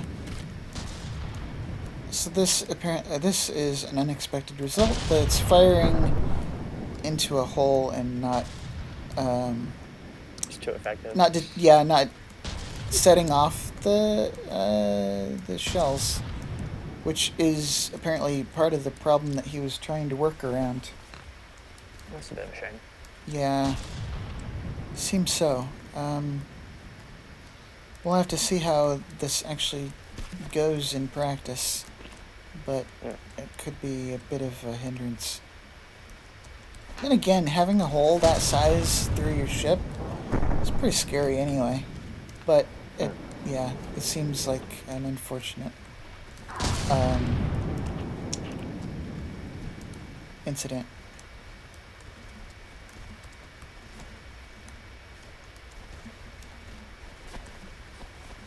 Oh, and it's moved on. Oh, or either that or the Meg is turned. The Meg is turning, so it's still trying to go for that same aim point, but yeah. That's annoying. Yeah. I'm doing that. I think this is what you were trying to take care of. It sounded like this was the issue that you were having. Yeah. It was a joint. Yeah. It didn't have time to deep dive into the math and make like a real fix. So. Well, if your opponent turns, it's much better than if they just lose their propulsion and stay in the same place. Yeah. Oh man, we'll have to see how it works in practice. Could go either way, I think. Yeah. Well, so anything you can just shoot straight down is probably not gonna last long at all, is it? Yeah. But potentially terrifying, for sure. Agreed. Next we have Peregrine's design. The Hewanihi, I think. I'm not sure if I've pronounced that correct. I gotta wait for it to load in. There we go. And this, it's kind of a little bit of an interesting way of moving. It's not like fully stable, so it sort of drifts a bit to the side. Ow. Ow. I just had a cat land on my foot. Ow. Yeah, I know, kiddo cat. Just a little guy. But, alright, so we've got... cram shells, yes. Fully hardened cram with a fair amount of frag and some HE. Okay. And reasonable damage.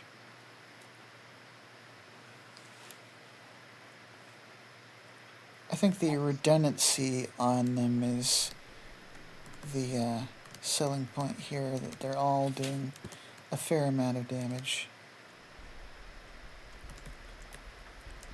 And just got detection strewn about over the whole of the ship.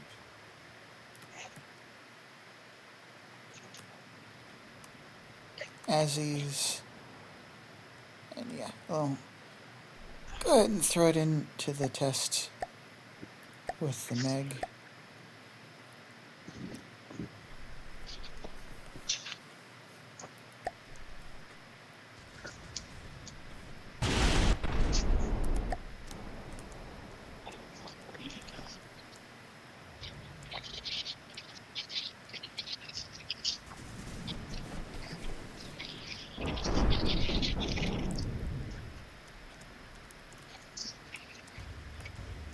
Fair amount of cram shells, not a ton of damage off that first volley, but let's see what we get.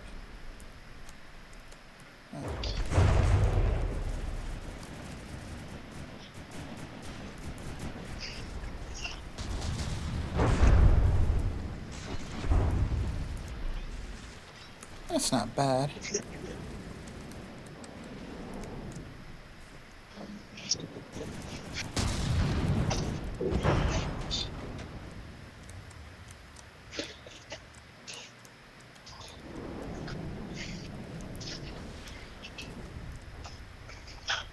Yeah. Just a steady barrage of what I would consider normal cram. Like, reasonably decent normal cram. There's enough of them to actually do reasonable damage. And the way it is, it's very slopey and low in the water. So it should do, well, I'd imagine it would do okay against kinetic, but armor's pretty thin there in the front. It's okay.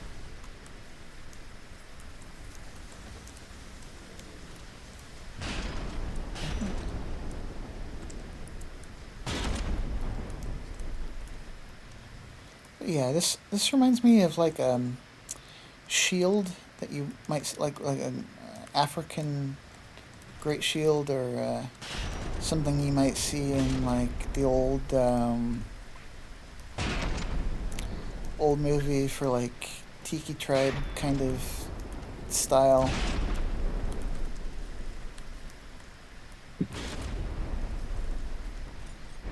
Or like the what was it called? Like the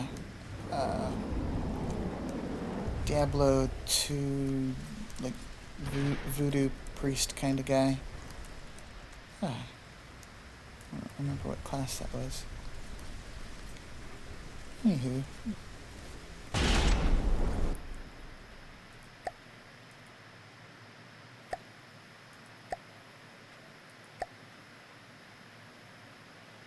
Mainly cram.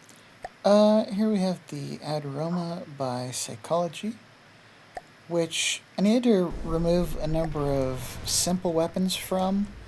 It had them like strewn all across the deck, and simple weapons are banned in the tourney, so I just deleted them. So you had like, simple AA guns and such. Anywho, we've got 500mm APS with AP heat. Nice. Pen depth fuse and emergency ejection defuse. And it's also got smoke. Okay. Smoke to reduce damage excuse me, from lasers.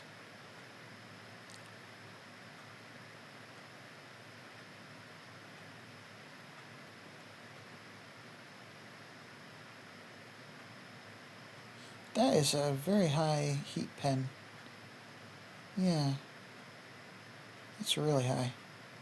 Should do good. I would call it cheeky. It'll get places it shouldn't. What we have here? Nani? Plasma.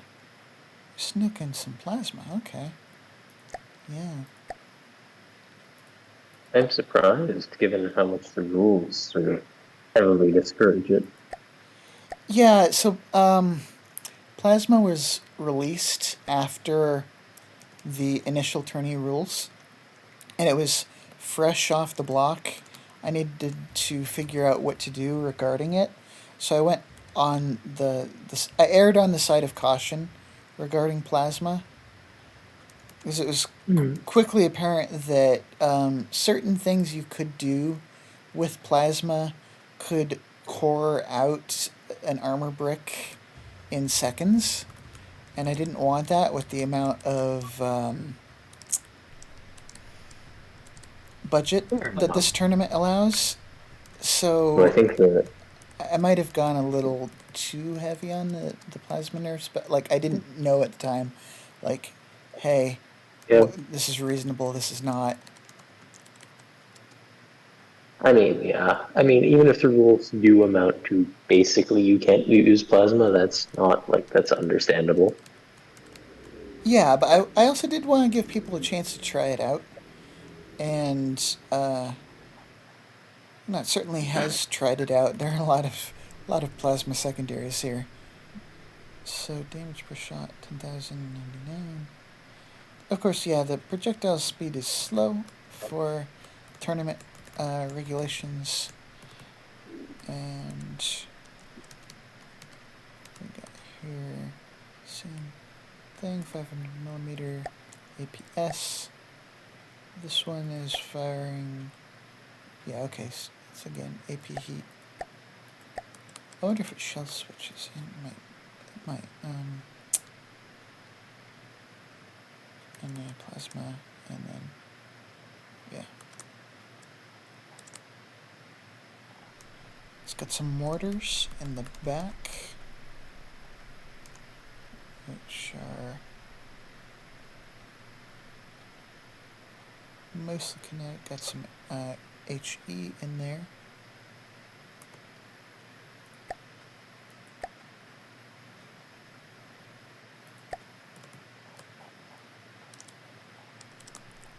But yeah, on this one, I had to remove quite a few simple weapons that were strewn about, and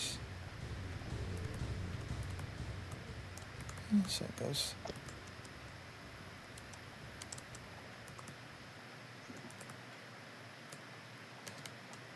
I do like the way these turrets ended up looking. They're chunky, but aesthetically they're kind of cool. They look like big old claw boulders, sort of. I don't know how else to describe it exactly.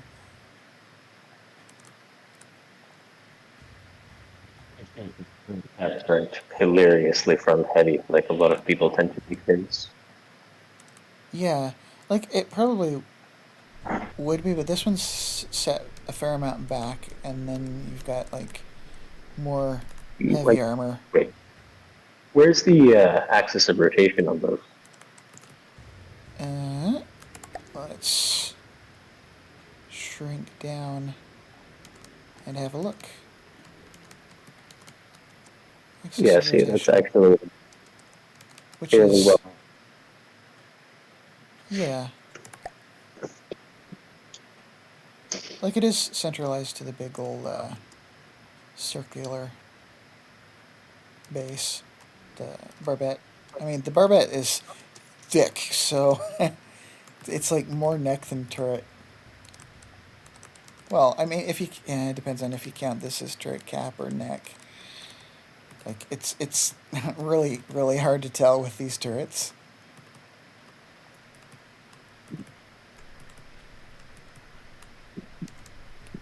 But I'm wondering if there's an actual neck under here, or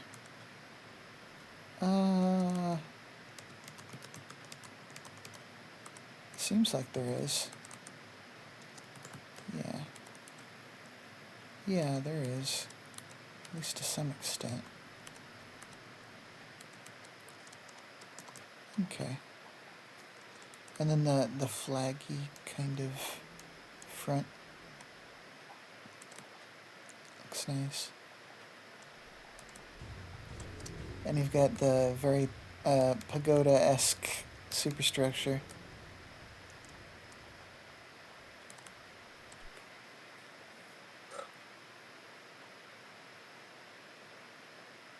I like the way this one looks, I admit. It's beautiful. It looks like a steampunk version of World War II battleship.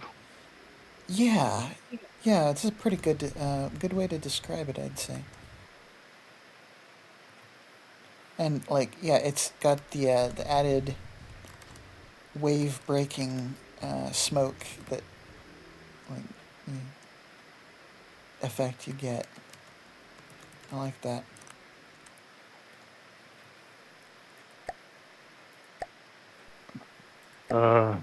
May I ask you one question? Yeah, go for it. Would you later, or anyone, is it possible to kill 2 blocks on the Gimli? I found I did a mistake. That's why one turret is not moving. Oh, yeah, I can do that. I'll do that for you. That would be nice. The front turret I saw wasn't turning all the way. Exactly. I was just checking, and it's 2 blocks I did as deco, and I not checked. Okay, no problem. I can do that. Yeah, so I've got 2 entries in the tournament. Another version of the 10 Commandments, which was recently featured in one of the Gimli Open battles, but slightly different. This one, EMP protection's been removed, and It's an obsolete meme ship. yeah, it is so meme. It's so meme, and somewhat more. The other version had more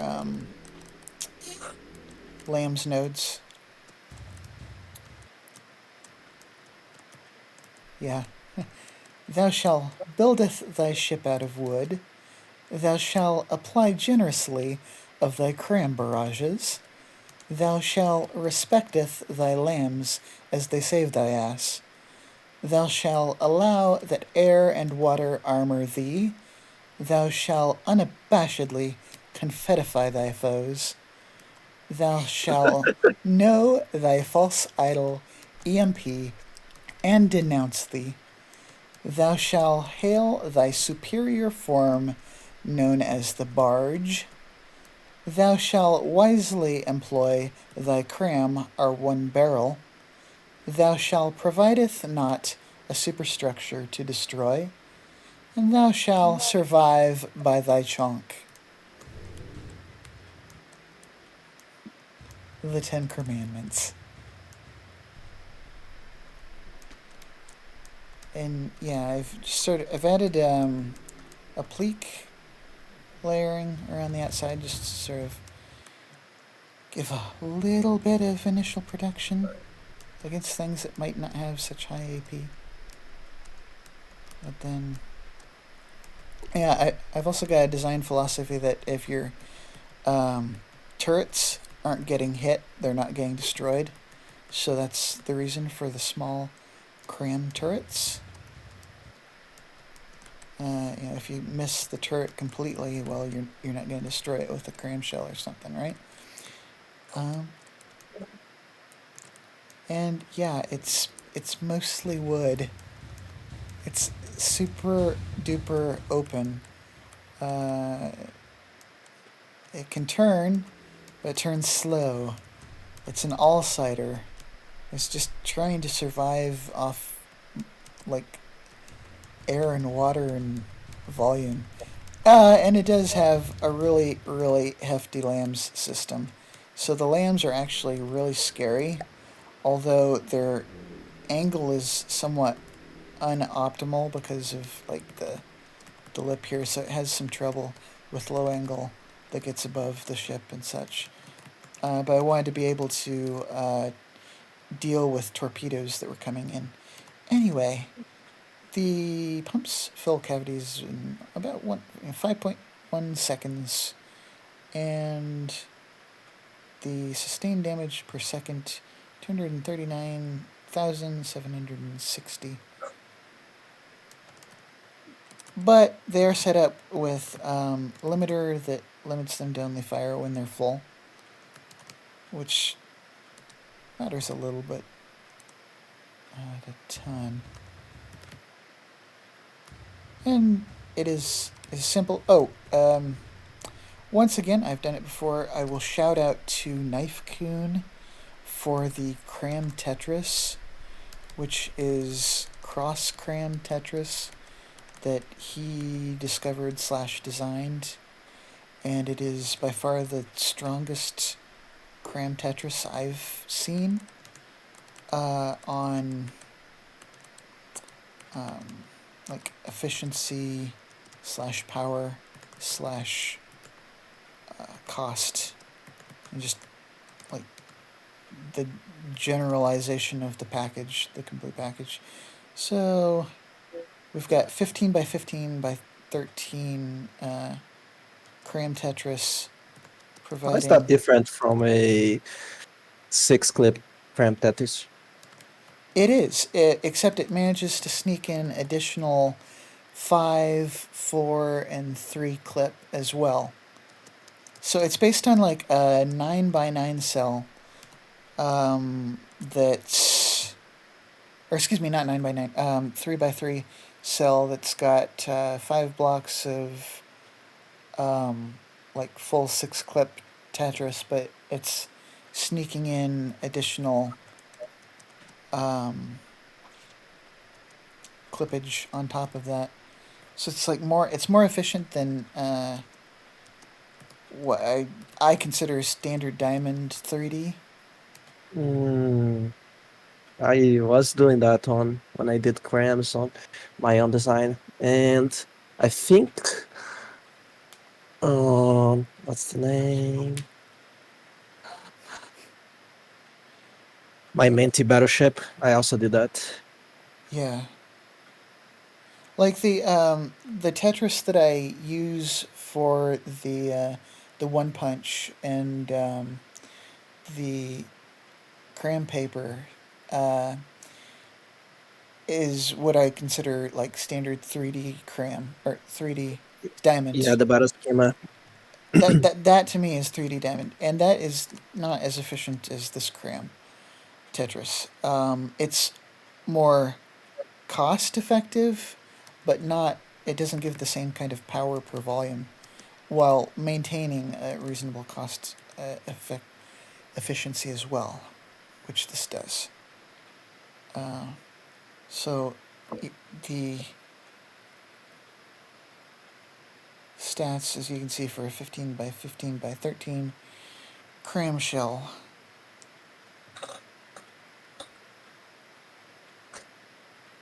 That's a lot of frag damage.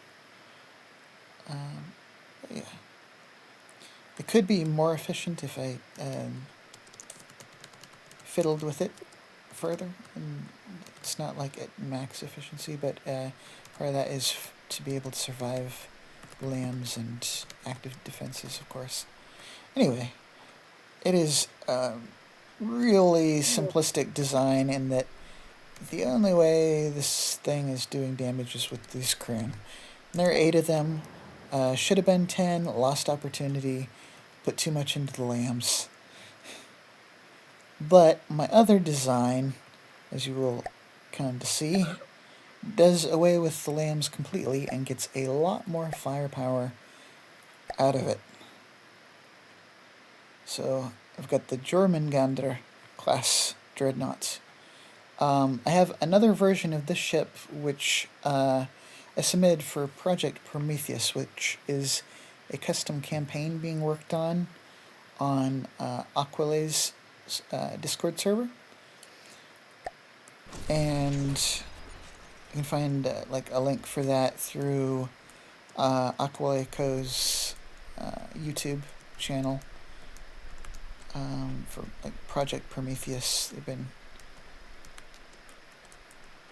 playing designs, but yeah, this has 13 of those cram, plus additionally DPC was. And this is, I'll give out another shout out here. This is Harness's DPC was design that was from a shared platform between myself, Harness, and Pyrotech, and he would probably recognize it. It's his Defender turret.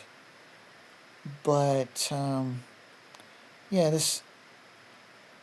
the rate of fire is probably less than it potentially could be, but for the tourney rules set to 550.3, and it's firing heavy head with just a splash of HE to get a little bit more damage on munitions. It's a little bit tech, and then Stabilizer Fin with Base Bleeder also just gets a little bit more kinetic damage without really sacrificing the inaccuracy. So I particularly like this shell for CWIS purposes.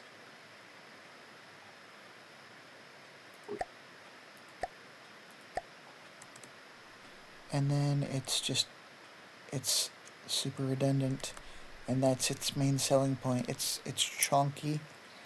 It's got multiple layers of really thin ablative armor, and like the Ten Commandments, it's just a lot of shit to deal with.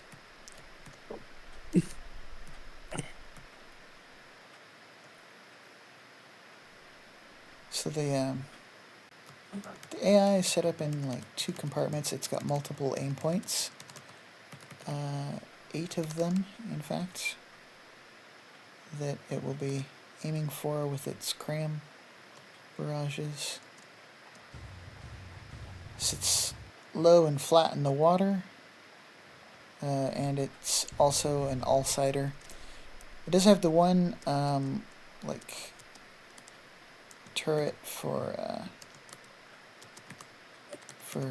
aim-point spoofing, somewhat, and a little bit of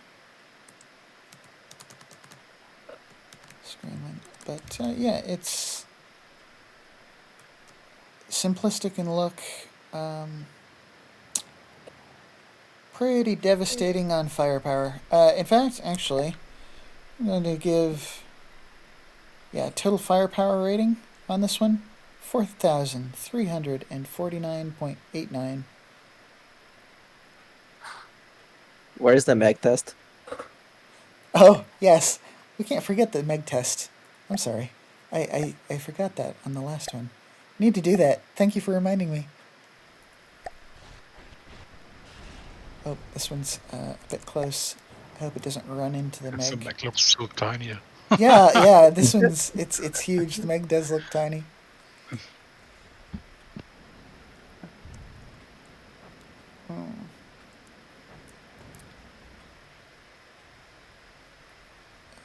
Too far away, too far away. I'm sorry, I'm trying to get there. Yeah, something at this size, it's slowing me down a little bit.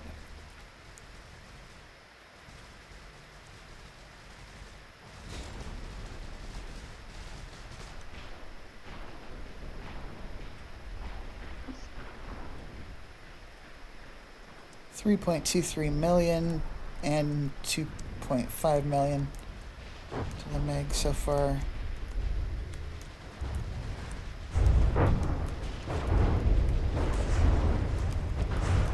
There we go. We've got the Meg disappearing now.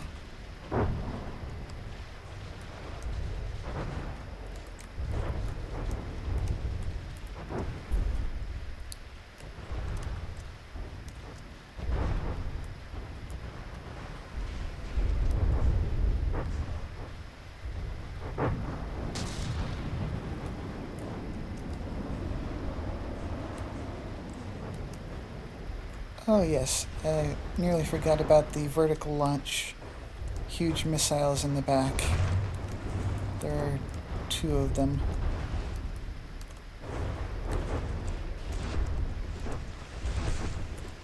Oh, I had some water skips.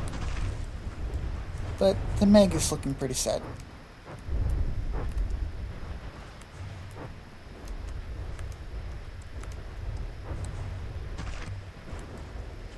And the Meg is dead. Okay.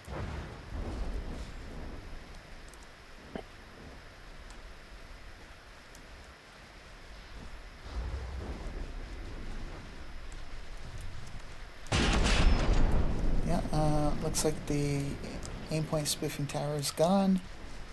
It's got some decent holes in the deck, but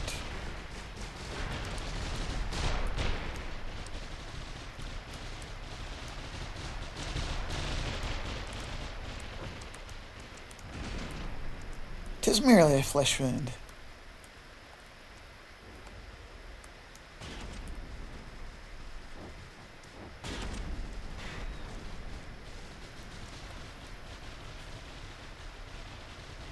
So yeah, let's see how far a design can get on sheer chonk and firepower alone.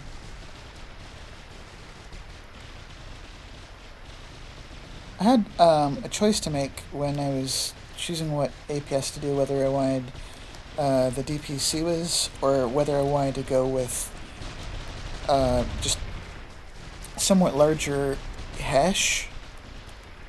And I decided I wanted a little bit of protection against like cramshells and stuff.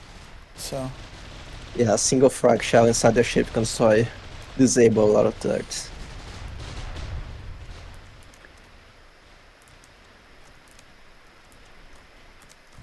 yeah. And I want to zoom in on these missiles to show them off too. So they're just really large, huge explosive missiles.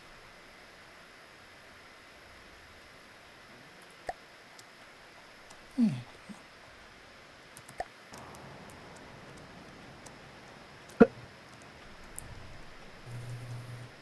Simplistic redundancy at its finest. That's the German Gunder.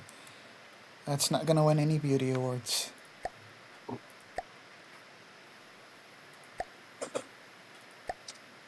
And then one more entry. We've got the back pedaler by Vicanaut.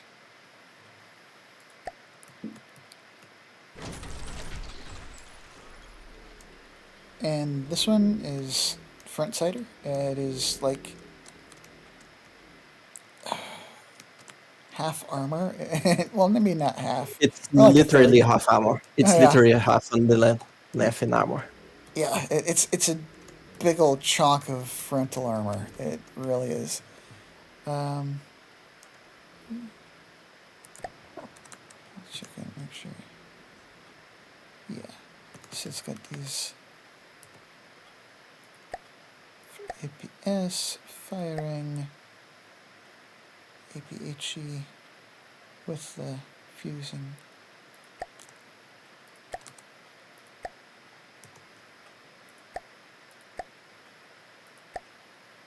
And then just some nice CWIS.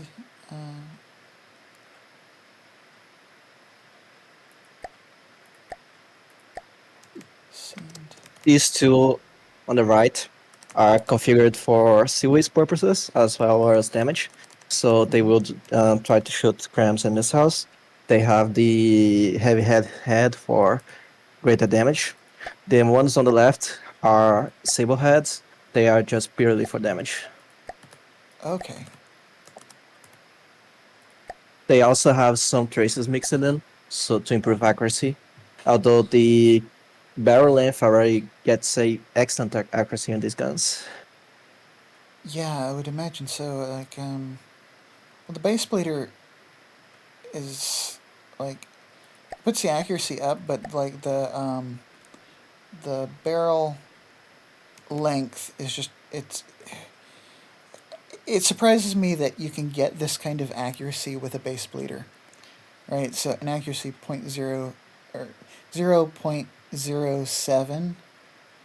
I would right. That is that number also does not compute the tracer.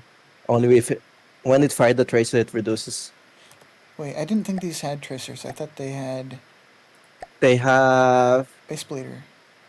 I think I got 10 input for traces. Oh, you'll so it's mixed. Mixed. Okay, gotcha.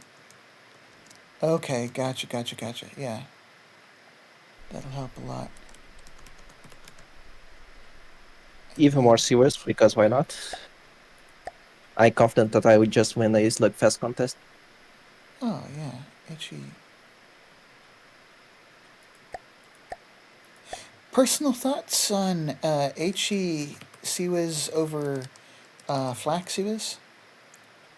Just like, HE is just much more the general purpose than flak. It will also shoot at the enemy ship, so it helps there. HE helps against food spam, so there's that. If there is like explosive components, HE is excellent. The flak might be better against big volleys, but I do have an answer for that behind. Yeah, I'm kind of in agreement. I think like especially for DP purposes, HE is so much better. And it does more damage. Granted, slightly smaller radius. So if you're expecting something like Cram, it's probably better if you're expecting something like missile volley slash stream. I, I would go flak probably, but yeah, That's Cramwist. yeah, Pure Cramwis, Cramwist. Pure Cramwis. Cramwist. Nice. Okay, so pure HE. Okay, yeah, That's pure Cramwist. That yeah, won't shoot yeah. unless Okay, it against missiles Crams.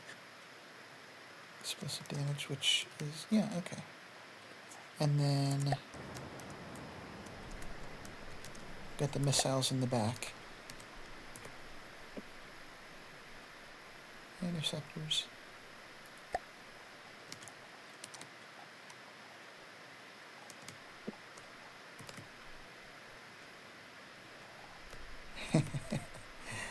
I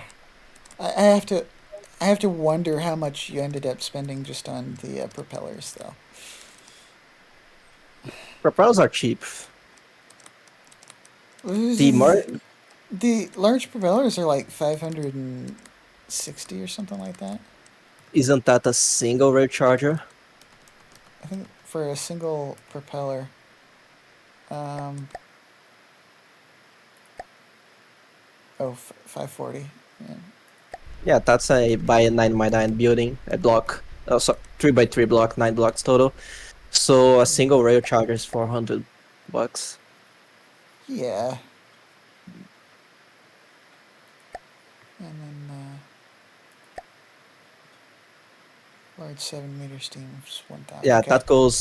that goes max at max speed when backpedaling. It's Yeah. supposed to be at max range. I don't lose a lot of damage due to range, but anyone who's using low velocity shells will suffer against it. Yeah, and then just to prove the amount of armor that this has, we just go with this solid unit of. I think it's around 130 blocks. Yeah.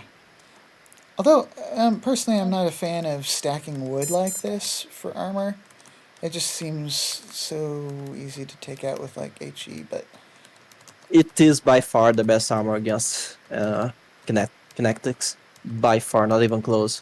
And big penetrating packs, because they have a high health to armor ratio. If you have a lot of AP, the AP is wasted and just have to chew through a lot of health. Yeah, but does that hold up against APHE or AP frag? Oh, perfectly fine. The thing about the AP frag is it's not as efficient as pure HE or pure AP, so it still takes a lot. And I have mixed armor more in the middle. Yeah, there's plenty of like wedging. If you go closer to the main gun, you see a lot of heavy armor as well. Which design is this? Mine, Vic Nuts. Vic Nuts. And yeah, we're on the last design of the tourney.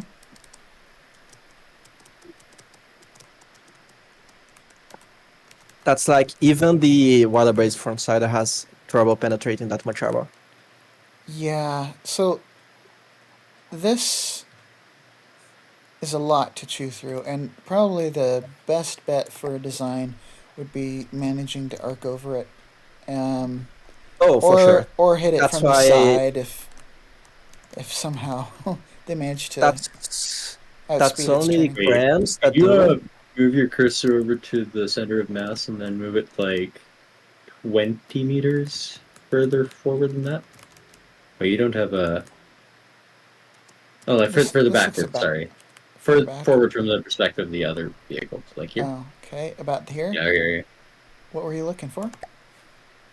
An estimate of where certain timed fuses would detonate.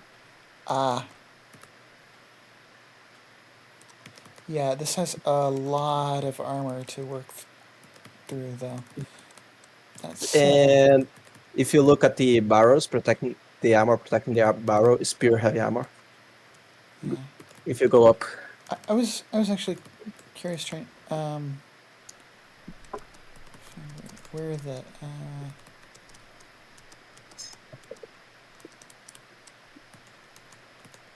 where the connection for this is. Oh, down. No? I'm trying to find where the connection for this Tetris is to the main weapon. go forward, go forward. Forwards. Forwards. That's Here we are. Here we are. that's the big 500 millimeters APHE. Okay. The Yeah, it looked the weird. sandblasters are placed further in the back because they use 5-clip, and 5-clip is explosive. I wasn't expecting to be this far back because of, well, the perspective got weird when they shrunk the blocks. So The major weakness is that the sandblasters are volatile.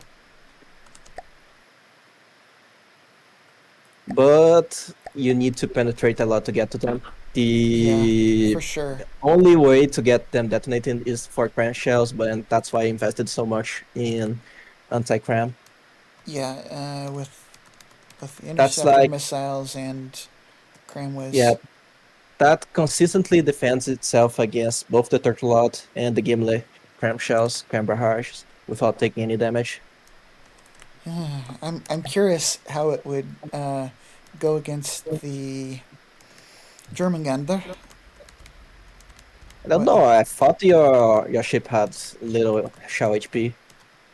Yeah, the HP is pretty decent. It's just there's a lot of shells coming in. I don't know. I'm just curious. One of those, pre-battle hype type things. But yeah, the AI way in the back. So you certainly hope that nothing flanks you. It keeps up with the singularity on turn. I wonder if it will keep up with the Draconslang. Isn't the max speed 50? Max speed is 50, yes. Yeah, it will. Okay. It will just go to max range and it just rotate. Okay. But yeah. We have the extremely... One of the reasons for the wood to cut short is to avoid any crash shells that detonating the side and the frag penetrating the side armor. That's why the front is much thicker than the side. Yeah, that's smart. That makes sense to me. This one is certainly the most front-sider oriented philosophy out of the blueprints in the tourney I know of. That's a lot of armor. A lot of armor. If you remember the Exalted Sandblaster, that's pretty much the same guns for the Sandblaster. I would love to see this matchup against the Winnie the Pooh as well, because that thing can really chew through armor. Oh, that will be an interesting fight. I think he'll win because he's solo underwater. But my ship's much more versatile.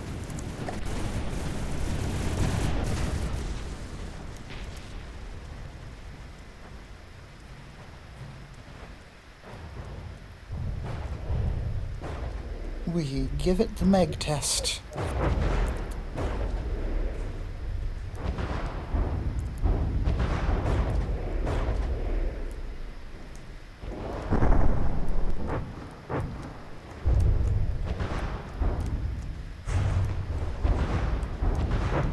Let's already reduce the barrels on this one.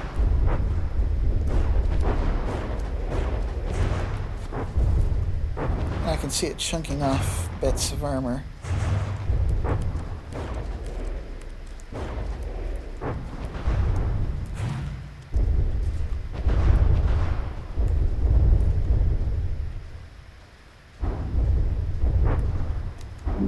have a feeling that the main draw for Vignout Sentry is going to be its survivability, though. Big return. What was the APS on that again? 4 meter or something? APHE or? So a May gun is 500 millimeter APHE. It works wonderfully well with the sandblasters because they all share same aim point. The 500 millimeter has a 200 RPM, so once it gets on a thin section armor, it just penetrates straight through and chews on the insides. These are what, 4 meter shells? 8-meter shells. 500 millimeters, 8-meter shells. Right. 200 RPM. And for sandblasters, 90 millimeter, they have about 2,400 RPM. Hasn't even gotten halfway through the armor. Okay, yeah.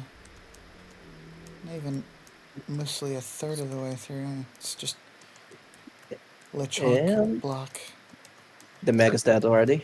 Could you check how it does against something like the Stronghold? I assume we wouldn't want to test versus other tournament submissions, just in game ones. Right. I can throw it up against Stronghold. Like a couple of Strongholds if your computer can handle it. Oh, it's a super easy fight. Yeah. No I guess the C takes the cram down. Yeah, no crimes come ever closer to hitting me. Yeah, there aren't really any serious cram designs in the campaign, mostly because the people that build serious designs for the campaign don't build cram. Yeah, unfortunately. I mean, I am the people in question. I share a mindset with the people in question. That's there is a bias to be had, most certainly. Yeah, cram is simultaneously the best and worst weapon in the game. That just makes it bad. The thing with crams is that they are cheap, but if you factor in how much they miss, I don't think they're worth it. Yeah, no. If you account for hit rate, they're... It depends on what you're going against. Because you can mitigate the hit rate reduction just with the redundancy. Can you? I mean, that's not how it works. With smart aiming, you could fire them in a spread around the aim point, so you guarantee that half of them miss, but also make it way more likely that at least. I'll clarify my point. With multiple aim points, you're more likely to win a what's it called? Like an Alpha Strike Warden? I don't want to say Alpha Strike because that's the wrong word. But you're more likely to win on attrition and taking out their weapons before they can take out yours. Yeah, but that is if any shells actually make it to the target. They should if you've got enough, and if they're hardened enough. And if the target doesn't feel like moving out of the way. There is that. There are targets that are just impractical to fight with cram, that are dodgy. My design in this tournament is also described by this, but it's... Let's be real, it's basically laziness that prevents any given design from... that causes it to ever, even once, make contact with a cram shell. Nothing needs to be hit by cram. Except structures. Probably nothing determined because of the rule set. Yeah, I was going to say, with the rule set, that is questionable with the 50... look at Winnie the Pooh, per second. For instance. Actually, I didn't see you review it, but, isn't that thing, there's no reason other than people couldn't be bothered or didn't feel like it for everyone to not have that? I will bring it up, actually, again, since most people who have joined me since didn't get a chance to have a look at it. It is super simplistic. It is gun. But isn't it also evasion? Oh wait, it's the same decoy as my thing, but bigger. Yeah, it starts here.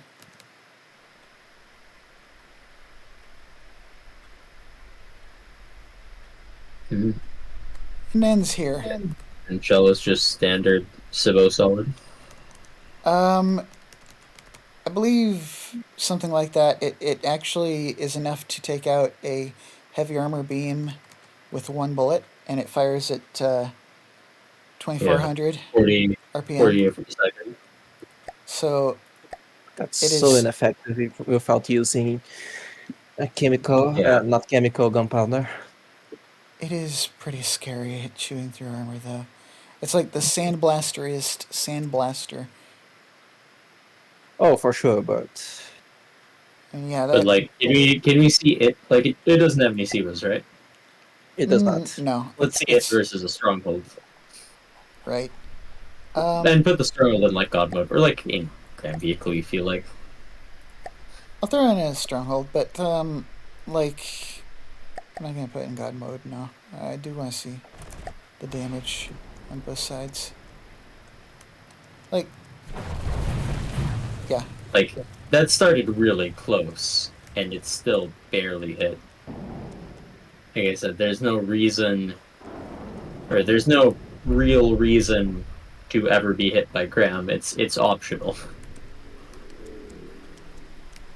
And yeah, it's already all the way through the stronghold. Like, all the way through. By the time I got to it, so. it's Yeah, pretty but ridiculous. I think it's like if you take a turtle load against it, some shells might just get lucky, hit the gun, and the boost gone. Well, the thing is, the Turtle Lord has EMP, so I can't Oh, do yeah, that true. test fairly. I mean, It's got a lot of EMP. you configure the spawn range reasonably. It's probably not gonna hit. So like, who cares? With the And this kind this of is amount a of this is spread, a it's got. I don't deeply know. this is a rule set that's like deeply forgiving to cram. I still don't think it's enough to make it the actual optimal system, except for when you account for the human factor of most of us didn't feel like or didn't have the time to implement proper evasion. I think I can accept that. Yeah. Yeah. It can be extremely hard to hit with cram with proper evasion techniques. Yes, I fully agree. Yeah. But most things don't have proper evasion techniques. Yeah. But like, I think that's mostly a mix of a sense of fair play, however kind of silly, or laziness, or not wanting to compromise on aesthetics. Well, in some cases, it might be not knowing how. I mean, there are. Yeah. You know. Yeah. Maybe a third of the people probably. I would. On a guess. I don't know. I don't know for sure. Beans and mine is definitely laziness. Yeah. And so, yeah, I guess ignorance can be added to that as well. Yeah. Or the like sheer inability to like if it's designed like my barge, it's just not going to. It just can't. If you go insanely hard on redundancy, only certain layouts still let you have evasion as well. Yeah, and this one, by the way, it's pretty decent on evasion. By the way, is the aim point on this actually standard? I saw it just went for the center of the world stronghold, but I'm not sure if like. Like as far as any kind of special aim point, I don't know of any special. But is there a local APA controller? Hang on, I don't know if it's been taken out. I'm just gonna reload this in.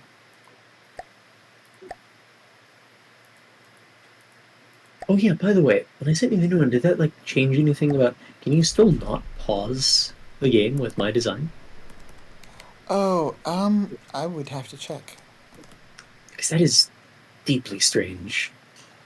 Yeah, I was trying to do that and it wouldn't pause on me, and Is- it was like, way. I don't know. Look what There is a local controller. controller there, just behind it. I'm looking. Where? Where? Behind, directly behind. You're like, go down. There we are. Yeah. Okay, yeah. And how many are there?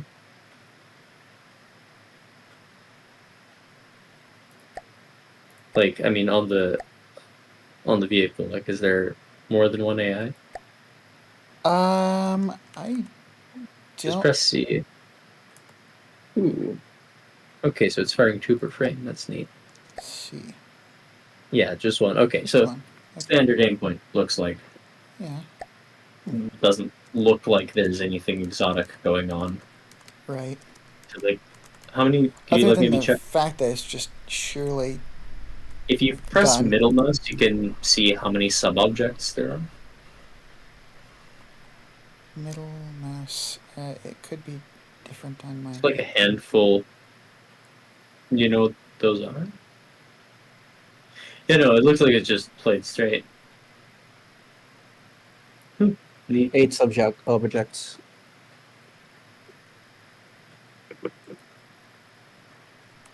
I mean, middle mouse is bringing this up for me.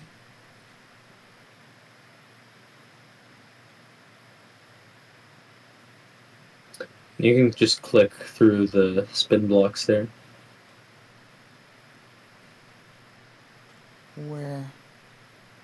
I gotta ask where you're talking about. Oh yeah, move your Uh, mouse up a little bit. At the bottom of that like little tab full of stuff, there's a bunch of spinning icons next to an Oh, icon of a ship. okay. Okay. Yeah.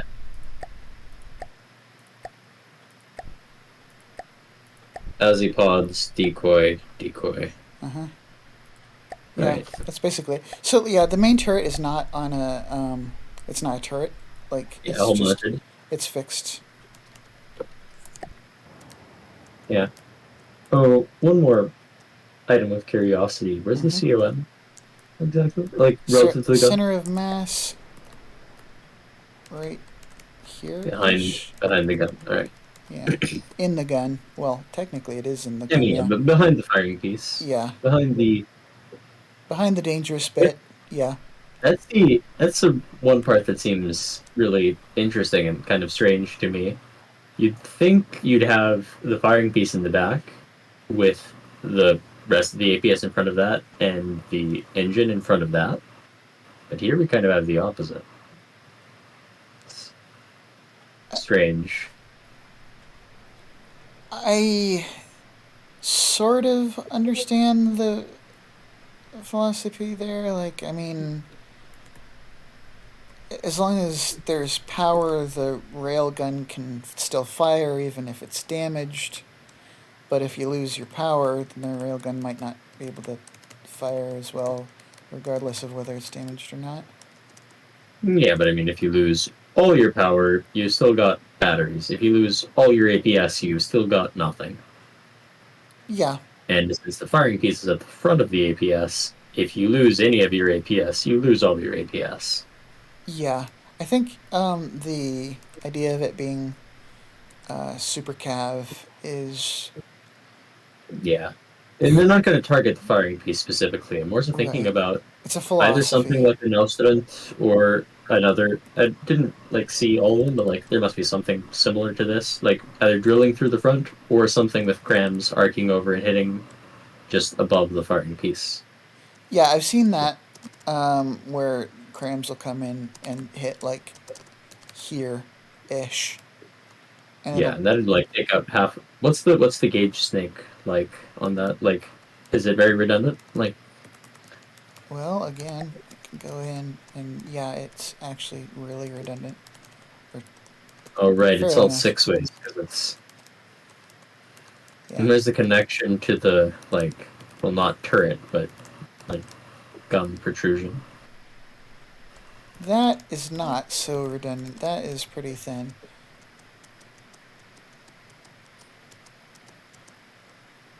That is just the one. Yeah. Huh. Oh, and it's all vertical, all front to back. It looks like as well. It's one long stripe. I mean, one long set of stripes. Yeah. Yeah. Yeah. That's cool. I think that the Tetris on this is actually pretty darn cool. Like, it's just so much put into gun. I think he said that he spent like most of the time just working on the gun and like a couple of hours working on the ship. That's still a lot of six-way connectors. Oh yeah. Like, Yeah. And that looks very who's volume the- inefficient. You guys hadn't seen the Meg test for it, so I'll show you the Meg test for it. Oh.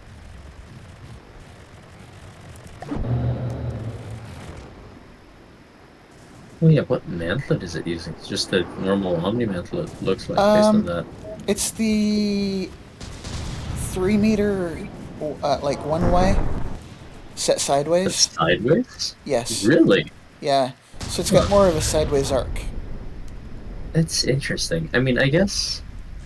Yeah, I guess when you know your enemy is a ship. Damn. I should have done the pogo stick idea. Yeah, this is a sad Meg. Oh wait, what were the rules exactly again?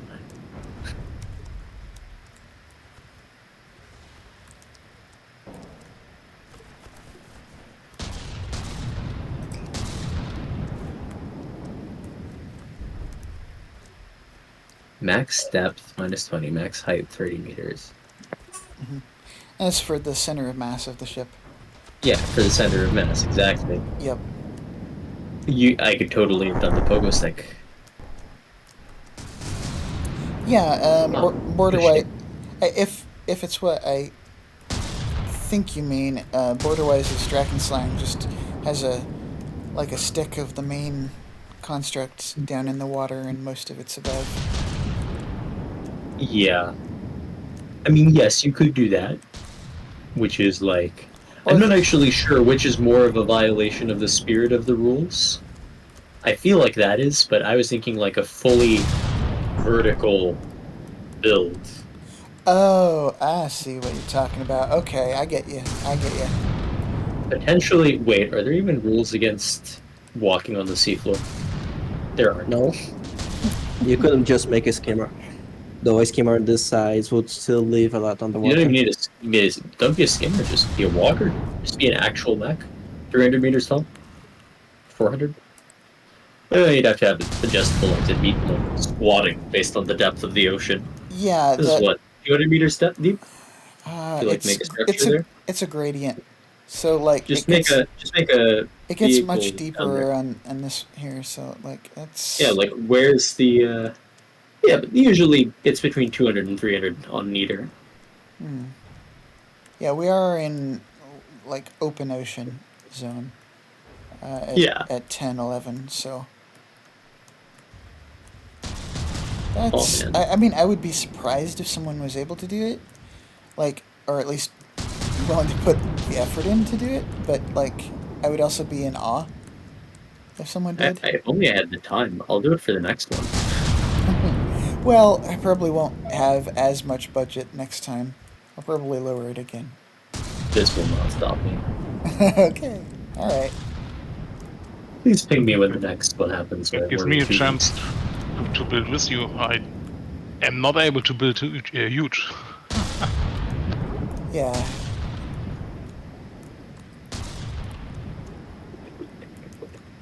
Is it missing? Why it's damage not ticking up as much? So a lot of them are, I think, skipping.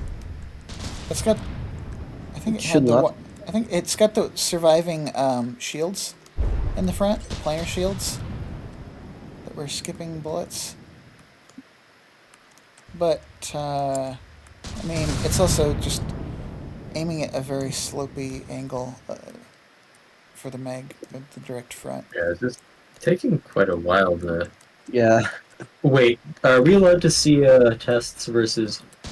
Like, this is a gray area because, like, one of the benchmarkers and a publicly available blueprint is the original Gimlia, but there's a modified Gimlia in the tournament. Yes. What about it? Can we see Gimlia tests like versus the If you old ta- if official one? you're talking about the original, I guess I could do so.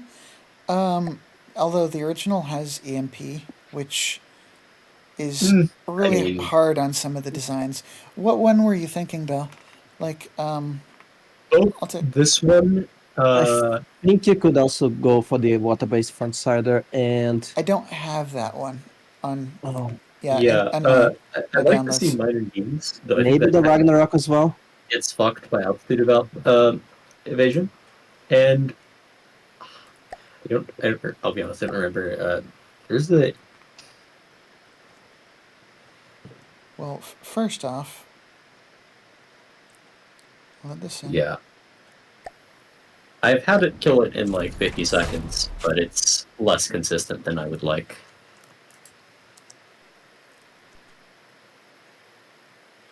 Back up enough. And right.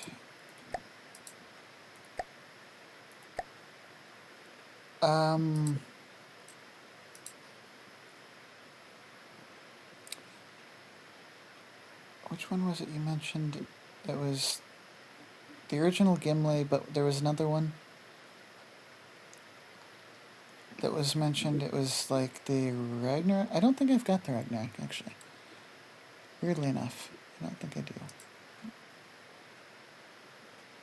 With the Turtle Lord. Anyway, original Gimli, sure.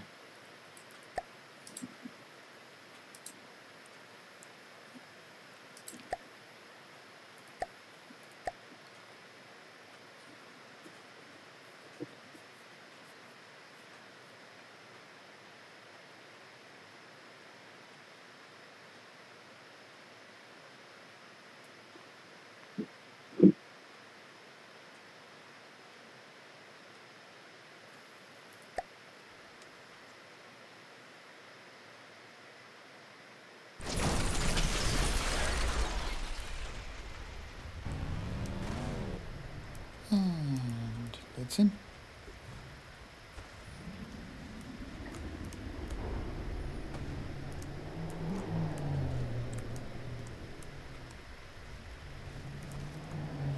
Yeah, the Gimli's unique because it has this huge amount of superstructure here. Yeah. Regarding its center of mass, so it's like, well,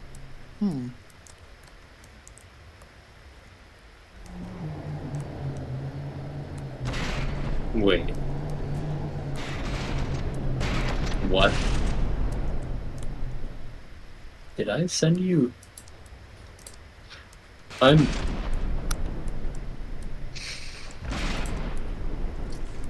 Ah.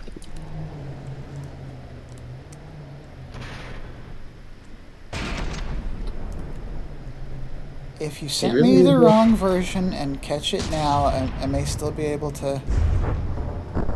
Yeah. I Check, but this I'm not sure I can like open the game to get the right one right now, but that looks like a bug I think I had fixed because there was a minus. That's why I avoid complex designs. So it is I currently avoid huge aiming. designs. Oh, that's lovely. Yeah. But don't take it serious. I Yeah. found a bug towards the Gimli just a couple of minutes ago. Yeah, no, it's. Será. Alright, so if this is a wrong version of the design, get the correct one to me by tomorrow. I'm starting the video battles tomorrow. Alright. I will attempt to do so. Okay. Yeah. All right.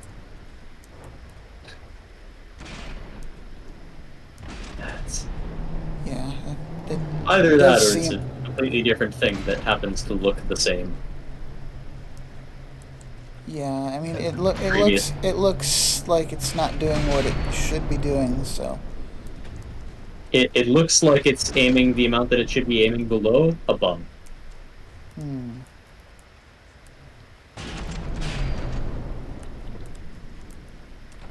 Yeah. Okay. All right.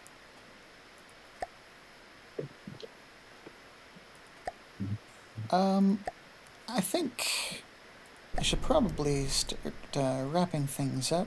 So we have 15 total blueprint contestants for Big Boy Boss Battles 3. And I'm doing a split double elim Swiss.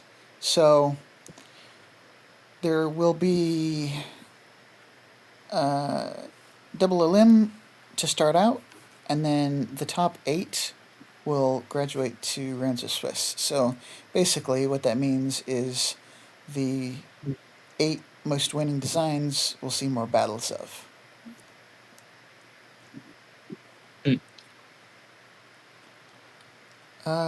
Is there anything any of you would like to add while I'm here?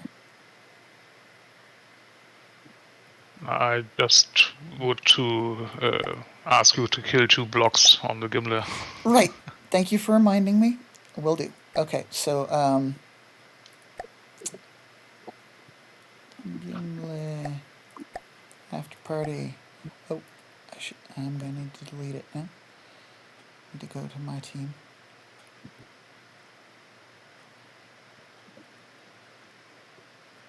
Yeah, thank you for the reminder, though. We'll do No so. problem. I'm gonna. It's easy and, well, a stupid bug, but well. Yeah.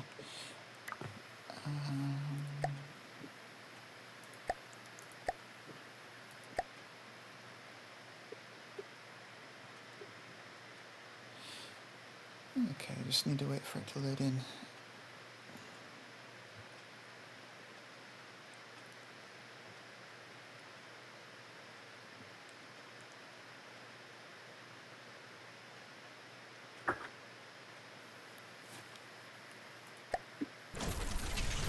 So the 2 blocks are in the front. And the small missile launcher, the 2 yellow, yes. These? This one. This and this, yes. Okay. Thank you. Okay, and that was keeping this turret from turning? Exactly. Okay. Gotcha. So I will resave. Thank you.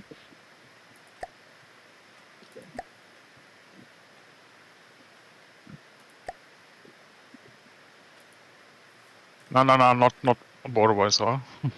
Oh, whoops. Yeah, no, all right, yeah, whoops, oops, I will, sorry, fix that.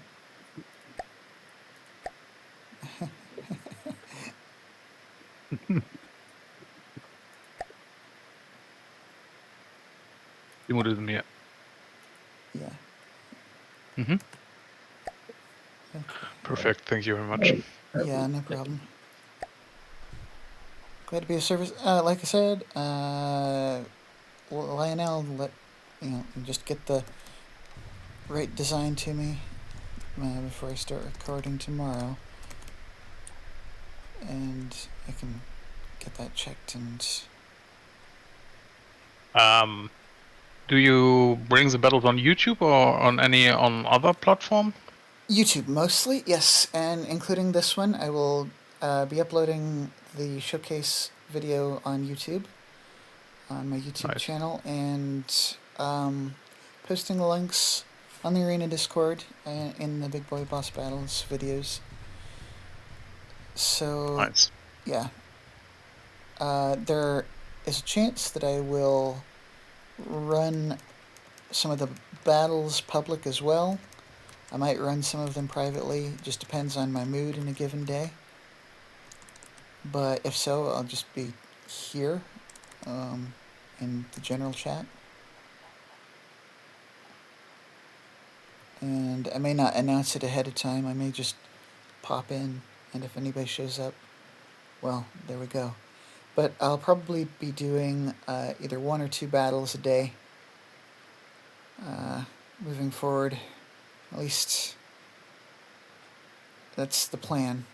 So if I do more in a given day, or don't have time on a given day, well, so it goes. But the plan is 1 or 2. Sounds cool.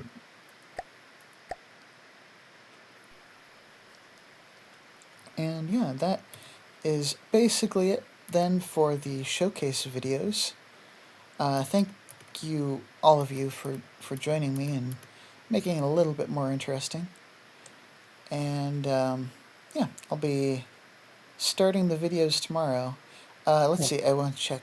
The first one will be Bethbin versus Peregrine, and then Vicnot versus Lionel. We faced.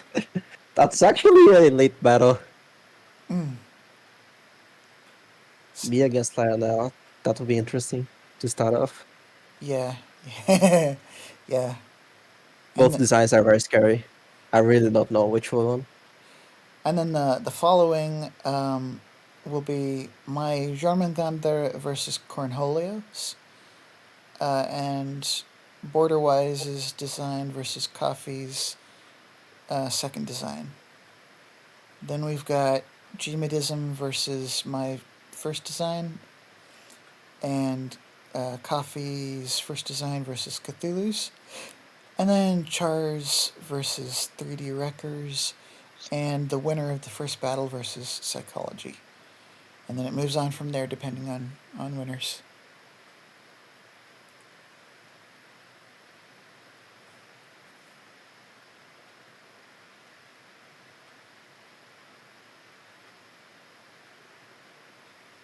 So, yeah. Hopefully I shall see you gentlemen later. I'll be cutting the video here, as always. Until next time. Enjoy.